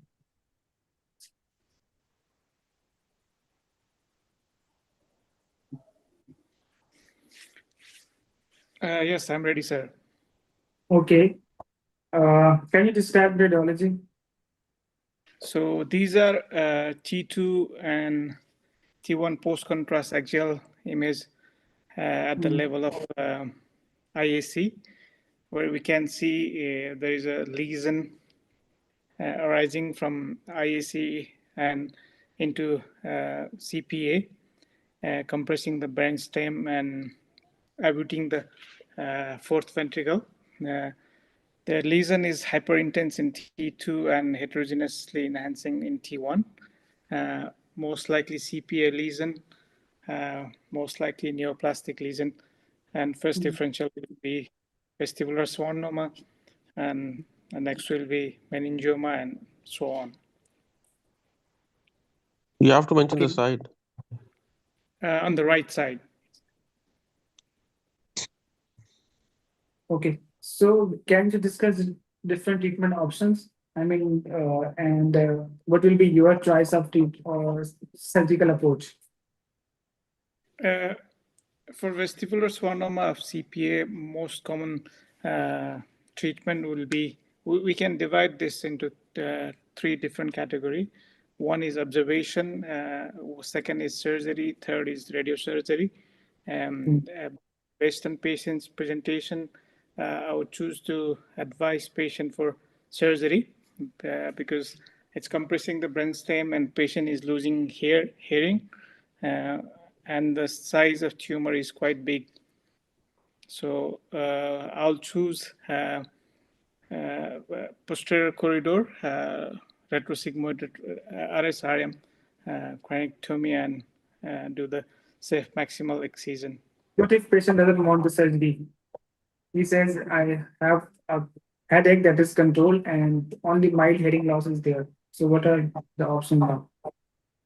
We can observe and do repeat MRI.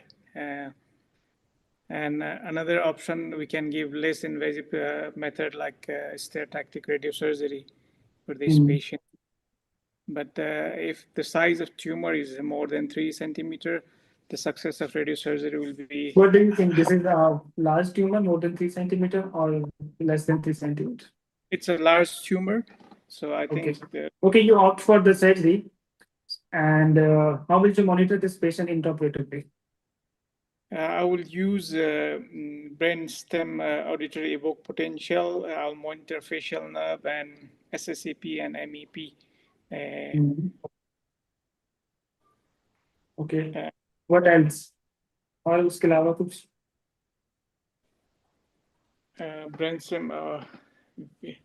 Brainstem auditory facial and then MEP SSAP. That's all I can think of. Okay, you have performed gross total resection, and post-operatively patient collapses in the ICU. This patient, okay, and how will you manage now? Your resident called you, and you are nearby, and you reach there. So how will you manage now? Most likely, patient might have a hemorrhage or brainstem swelling. So, first of all, we would like to intubate and secure airway and resuscitate the patient and take him to OR and reopen the wound. And would you like to know what's happening inside before opening the? Yes, totally appreciate. Would you like to know what's happening inside before opening the surgical bed? Yes, if we can resuscitate the patient out, if possible, to immediate CT. Yeah, you will never take the patient to OR without doing a CT. If the patient only has hydrocephalus, what's the point of opening the surgical bed? Yes, sir. If it's a clean surgical bed, what will you do next now? Before. Then you'll take the patient to CT. Yes, sir. Can you name few reasons of collapse in a post-op CT angle patient? One of most common cause is bleeding and swelling of the cerebellum compressing the brainstem. And then hydrocephalus can also be one of the cause. And those are things that I can think of right now. Anything else? If patient is well and awake after the surgery, so you'd like to see some cranial nerve? Yes, that can be because of lower cranial nerve injury. What can be the reason for? 9-10 injury resulting respiratory failure and collapse. Okay. Not respiratory failure, I guess. Aspiration can be there. So that is one of the reasons that can be. So before going for a CT scan, you have to resuscitate the patient. No? Only then you can send in for the CT scan. And so you will have to see if patient is already intubated, you will have to check the tube. Not you will have to resuscitate the patient, intubate the patient, and maybe a hypovolemic shock, maybe some other cause. So you need to have and rule out the other causes before going into the before moving the patient for CT scan, and then you can only decide about the surgery. Yes, sir. Okay. So I guess we have more cases, but we need to stop it here. And I would like to have a comment from Dr. Ali also. 2-3 cases he observed and 2-3 cases he has examined. So I think people, as I said yesterday as well, you have the knowledge, but knowledge in itself is of no use. If you can't present it, you can't speak, then even if you have read all the major books, the examiner can only mark you on what you're saying. The first minute is the most important. You have all given intermediate module. There's no need to rush into the case. The radiology that's been provided is provided for a reason. If you think it's not enough, you can ask that I would probably need to look at another image as well. That's going to probably help you as well. Again, you have to understand the radiology that's provided, and once you start, then you have to be quick about it because you have to go through all the questions. If you start losing marks on not finishing the scenario in the given time, then you'll be, even though you knew it, but you couldn't complete it. And talks is simple. It's not exhaustive discussion. You have to keep it very simple. So you've got surgical approaches, translab versus retroseg. You'll go retroseg for this reason, whatever. Uh, and then you have to understand the question as well. Imaging provided is clear. You have to understand what's a CT angio, what's a plain CT scan, what's an MR angio, what's a DSA. So as I said yesterday as well, you still have time. This is just to make you all aware. Now that you have listened to your own self, you've listened to other people, take this criticism positively. Okay, we are just here to help. Everyone makes mistakes, इसमें कोई मसला नहीं है. But it's time to focus on presentation skills, presenting radiology. That's what I've said. You have to make a timetable, and so you have to take it from there. Okay, you have to be quick so that you gain most marks.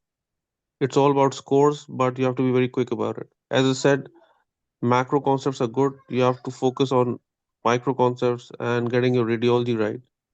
Talks में there are given number of stations, topics divided होते हैं, but you have to get through all of it quickly. Okay, so you know what to do, or especially that's something that Dr. Lal used to tell us, or it's I think for all exams as well.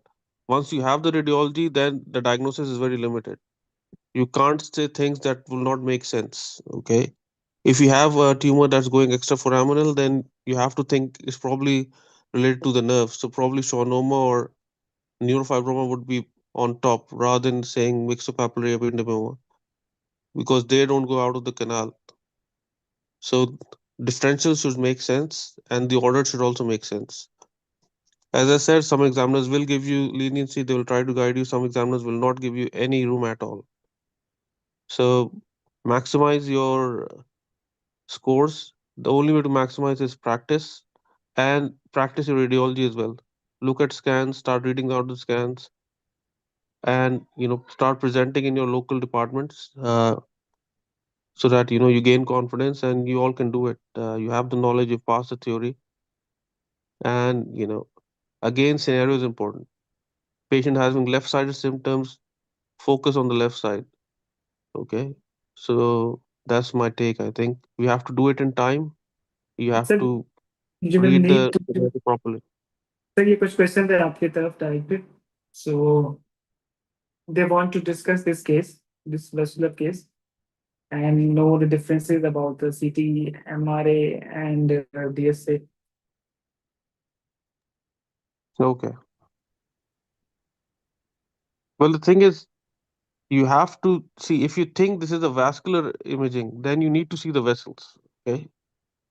If you have seen CT angios, then you see that CT angios may you can't see the blood that well. This is aneurysmal subarach. Most likely, you have got blood in a star-shaped supracellular cistern. So it's a plain CT showing hyperdensity, most likely suggestive of acute subarach hemorrhage in the supracellular cistern. So this is a case of an acute subarach. You can see some brain swelling as well, uh, a bit of temporal horns, but this cut is, I think, single cut. You can't say much. So this is an acute subarach. Now coming to the image on the right, so you have to remember that you have to look at the image itself. And if you compare it to what you know already, this is an MR angio. This is not a CT angio. You can't see the bone. So if there's no bone, then you can't say this is a CT. DSA is a magnified image, but again, the color of the vessels, as someone pointed out, the vessels are dark, and digital subtraction means you've taken the bone out, you have removed the soft tissue, so it's just focusing on the vessels. And then there's a particular throw that you see in the DSA. So it's either vertebral, it is carotid, right or left, and then you have to find the positive finding. Okay, this is most likely terminal ICA M1, ICA M1 bifurcation. But the imaging is MR. Okay. If you have a black background, this is most likely you're having an MRI. Okay, it's an MR based imaging, most likely. So keep going through radiology. That's why I've said use Radiopedia, look at the images, and that's where you how you can tell. Okay. Okay. What was the other question? Other question is difference between neurofibroma and schwannoma. Yeah, so neurofibroma and schwannoma, I think you have to go back to Greenberg. There's a very nice description for neurofibroma because it's the gene is different because the protein that's being coded is different. Because and then you have to look at the origin of these. Is it coming from the Schwann cells or the lining, or is it coming from something else, from the epineurium? So there's a very nice description in Greenberg. Please go through it. And the gene involved is different as well. So that's what you need to know. And if you're seeing a lesion that's going into the muscle, I have to describe that. You have to think of the approach. So you have to take out, it's an easy thing to take it out from the muscle, from the source that you can see. So you have to keep that in mind when you're presenting the approach, that you'll go midline, but you'll probably have to extend the incision laterally to take the tumor out from the muscle as well. Okay. So Another question is, so let me take the question which are there already. So the another question is a clinical difference between pilocytic astrocytoma, ependymoma, and medulloblastoma. And But a thing now that you need to know is modern classification, medullos have classification according to the location in the post fossa as well.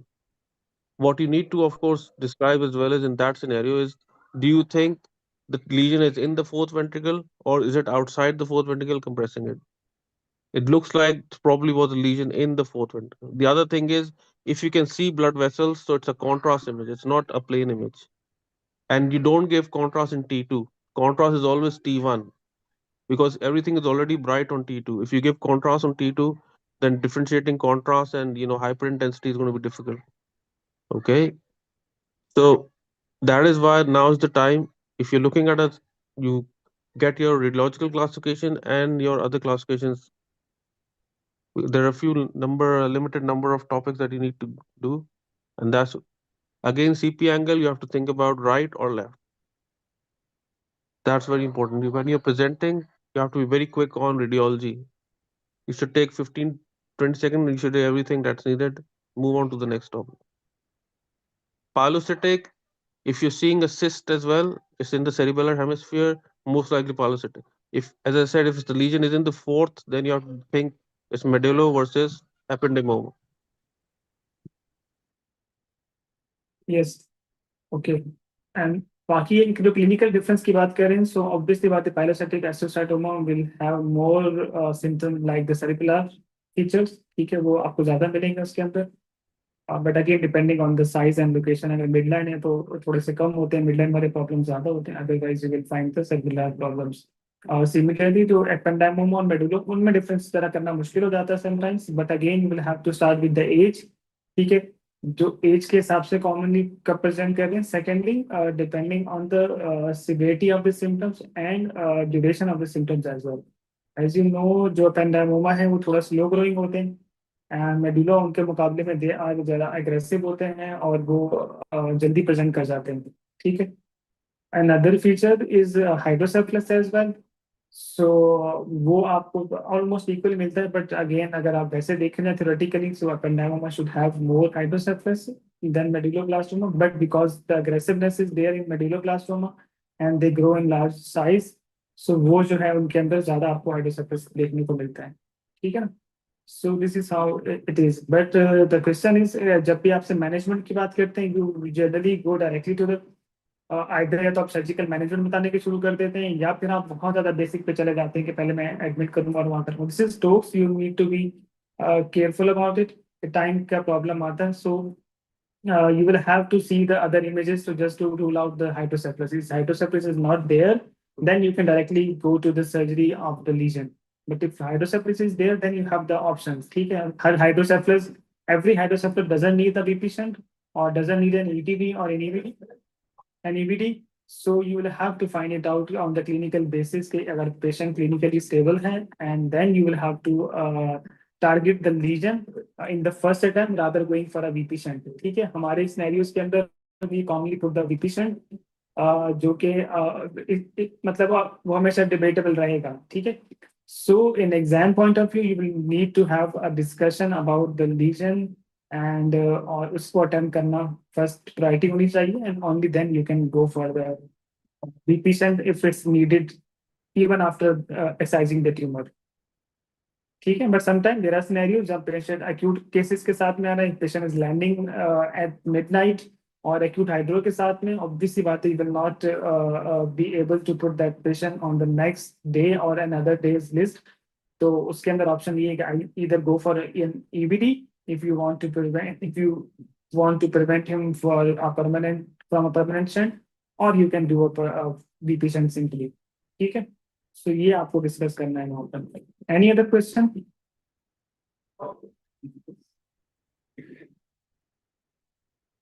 Dr. Adil is here. Dr. Adil, you examined 4-5 candidates and cases. If you want to give any comment or any guideline,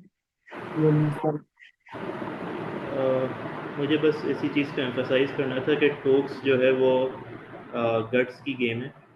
आपके पास multiple stations होते हैं. जैसे एक candidate को जो scoliosis वाला station था वो अच्छा नहीं आ रहा था, तो ऐसे स्टेशंस आएंगे जो आपको अच्छे नहीं आ रहे होंगे, लेकिन आपको उस स्टेशन को भूल जाना है फ़ौरन और नेक्स्ट स्टेशन पे ही फोकस करना है. और तो इट्स लाइक इमरजेंसी वाली सिचुएशन कि आपको फ़ौरन डिसाइड करना है क्या करना है, और बी प्रिसाइज, और बहुत ज़्यादा डिटेल्स में नहीं जाइएगा, इंशाल्लाह हो जाएगा फिर. और बाकी ये है कि कुछ केसेस होते हैं जो कि मुश्किल होते हैं एंड आपको नहीं आ रहे होते, उसमें करना ही होता है कि you have to score a few marks. ठीक है, आपको हो सकता है उसमें आपको लग भी रहा हो कि you will not be able to pass this scenario or this session, but still you will have to I mean give your best, ताकि आपको कुछ मार्क्स मिल जाए, 2-3-4 मार्क्स भी अगर आपको मिल जाए, even if you fail that station, that those marks will help you in overall scoring. ठीक है, सो कुछ बेसिक चीजें होती हैं लाइक डिस्क्राइबिंग द रेडियोलॉजी. अब वो तो उसमें आपको इतना कोई प्रॉब्लम नहीं होना चाहिए. You can easily describe the radiology and have I mean get 2 marks from there, या डायग्नोज करने के अंदर यू कैन गेट 2 मार्क्स. ठीक है, आपको उसकी मैनेजमेंट नहीं आ रही, you are unable to describe the pathophysiology, you will fail there, but you can still get few marks. So idea is कि आपको at least वो marks जो है ना वो attempt करने चाहिए. ठीक है, any other question? TOACS बहुत सिंपल होता है, but it's a game of nerves because back to back you are seeing different cases. Her case different हो रहा होता है, हर कुछ सेकंड के बाद you will see another case. So वो जो आपका ब्रेन गेम है वो थोड़ी सी स्ट्रांग होनी पड़ती है इसके लिए, बट आप देखते हैं once you are in there, आपका एक सेशन स्टार्ट हो जाता है तो फिर आपको जो है ना वो आइडिया भी नहीं होता कि क्या चल रहा है और क्या नहीं हो रहा. So you forget about the जो भी बाहर चल रहा हो. ठीक है, तो वो फिर आप एक उस लूप में आ जाते हैं and you continue doing that ना. सो उसके लिए यही है कि आप थोड़ा सा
Yeah, I hope you guys can hear me.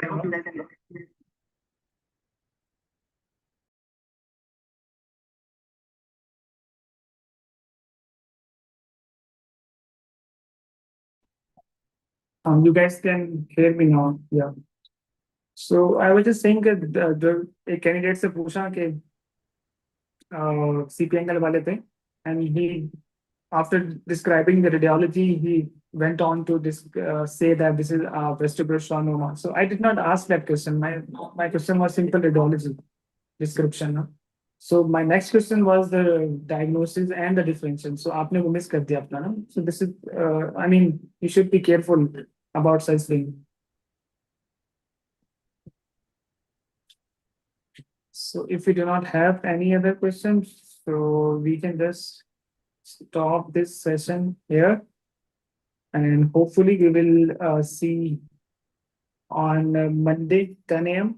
for the short cases. Can you guys hear me? No, I can hear you. Yes. Yes. Sir. Yeah, मुझे लगा शायद नहीं है.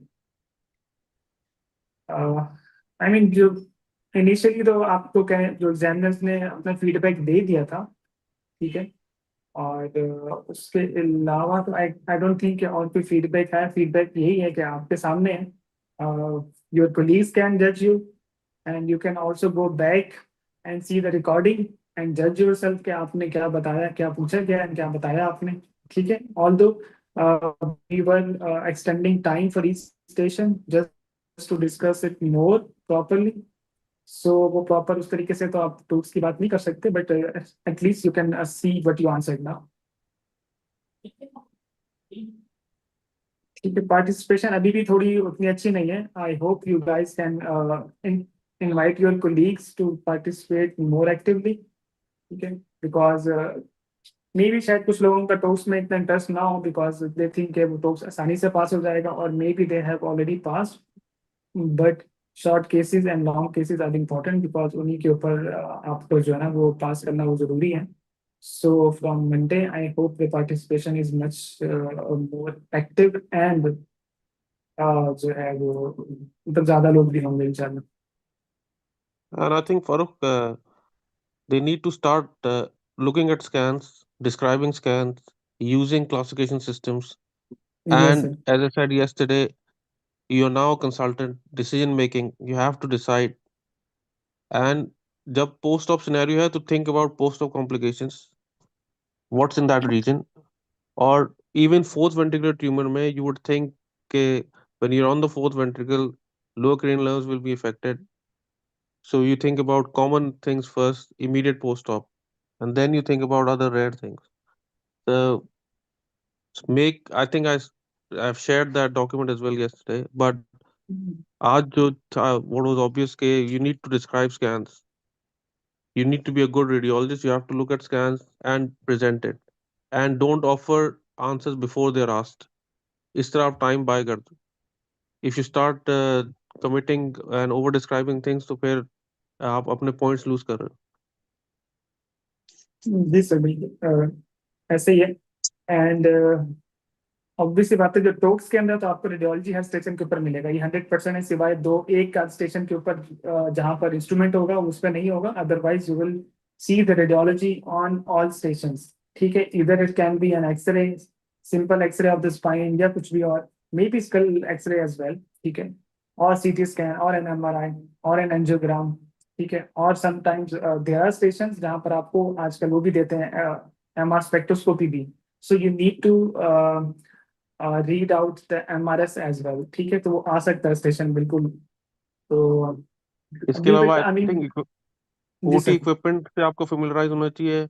We had I think हर जगह minimally invasive spine के options नहीं है, लेकिन it's a good thing MIS station भी आया हुआ है.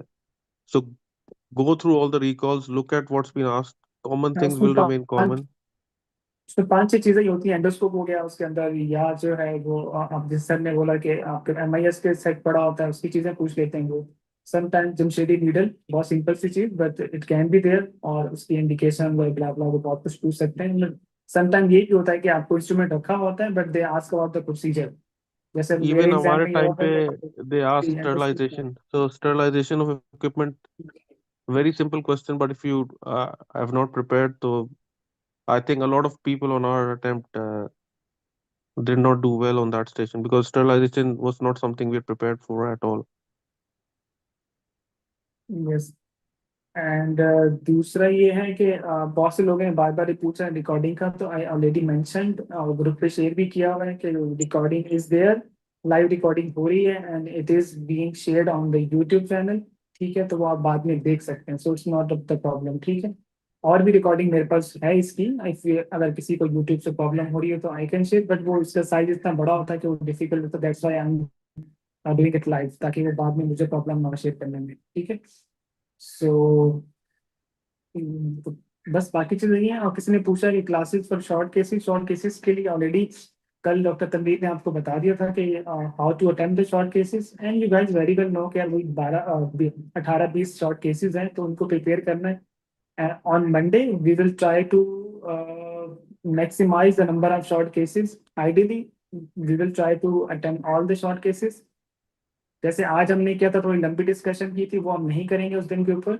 सही है, हम लिमिटेड करेंगे टाइम हर केस के लिए। सो वी वुड लाइक कि हम एटलीस्ट 15 केसेस हम कर लें, शॉर्ट केसेस उस दिन। ठीक है, और होगा यही कि जो है वो आपको मतलब हम जहाँ पे क्लिनिकल एग्जामिनेशन तो नहीं करवा सकते, but we will provide you the clinical findings. पहले आपको कमांड देंगे, फॉर एग्जांपल वही जब मैं पहले भी कहा था कि आपको हेड क्या कहते हैं, आपको कहेंगे कि हेड का एग्जामिनेशन करना है। सो आपसे पूछेंगे कि यार ये इस तरह का पेशेंट है, फॉर एग्जांपल अ चाइल्ड है, ठीक है, उसका हेड सर्कमफरेंस बड़ा है, so examine the head of the patient. तो आपसे पूछेंगे कि आपके क्या क्या स्टेप्स आप करना चाहोगे शॉर्ट केसेस के अंदर, एंड रेलेवेंट एग्जामिनेशन क्या करना चाहोगे। ठीक है, ऑब्वियसली करवा नहीं सकते, बट आपसे पूछ सकते हैं, and then we will provide you the findings. और उसके ऊपर फिर फर्दर, जैसे शॉर्ट केस का वाइवा होता है कि ये फाइंडिंग्स अब निकल के आई हैं, now what is your diagnosis, और रेडियोलॉजी शॉर्ट सी देके और शॉर्ट सी डिस्कशन हो जाएगी 5 मिनट्स के अंदर। So this will be the idea to go for the short cases. ठीक है, और हम और इन क्लासेस के अलावा, इन सेशंस के अलावा, I am ready to help you guys on I mean the WhatsApp, or we can also arrange some other session online or physically as well. I'm at JPMC. ठीक है, so you guys are more than welcome when you are here in Karachi, तो आप आके discuss भी कर सकते हैं। ठीक है, एंड ऑल्सो लास्ट चलो ठीक है, बाद में खैर वो बताएंगे इंशाल्लाह। कुछ कोई ना कोई फिजिकल भी सेशन रखेंगे, बट हम उसको बहुत ज़्यादा ओपनली वो नहीं कर सकते because CPS has some problems. So हम वैसे मतलब जनरल इंटरेक्शन तो कर ही सकते हैं, सो वी विल कीप वो एज अ सेशन ही रखेंगे, एज अ डिस्कशन के तौर पर you guys can come and have a discussion on different cases. ठीक है, and thank you so much doctor Ali Afzal. आप तो कल भी हमने टाइम दिया काफ़ी, और आज भी आपने हमें टाइम दिया। So hopefully I guess you will be busy from Monday onwards, but let's see if you have time, so we will definitely हाँ, appreciate let me know, coming you. Farooq. And thank you doctor Adil as well. आपने काफ़ी सारी cases करवा दी, because problem ये कि मैं cases करवा सकता हूँ खुद भी साथ साथ, जब मुझे चीज़ें और देखनी पड़ी होती हैं। Even I was making few scenarios in the background. ठीक है, जो अभी वो प्रेजेंट तो नहीं हो पाए, but I have few other short case sessions. So जब हमारा ये कोर्स एंड हो जाएगा तो we will I would like to share few data, तो वो आपके साथ हो जाएगा शेयर, सो आप इनको रीड आउट कर सकते हैं। ठीक है, so doctor Adil help me a lot in this session. Similarly doctor Tanveer and doctor Wabil, although they have left, but I mean thanks to them as well. चलें, गुड लक इंशाल्लाह, फिर मंडे को होती है मुलाकात। एंड बाकी एक है व्हाट्सएप पे, तो you guys are connected, but again I would suggest कि आप बाकी लोगों को भी इन्वॉल्व करें, एक्टिव पार्टिसिपेशन हो, सो दैट हमें भी थोड़ा सा मजा आता है कि ज़्यादा लोग इन्वॉल्व हैं, तो हम थोड़ा और अच्छे से अपनी एफर्ट भी कर रहे होते हैं। ठीक है, thank you so much, Allah Hafiz. Thank you sir, thank you sir.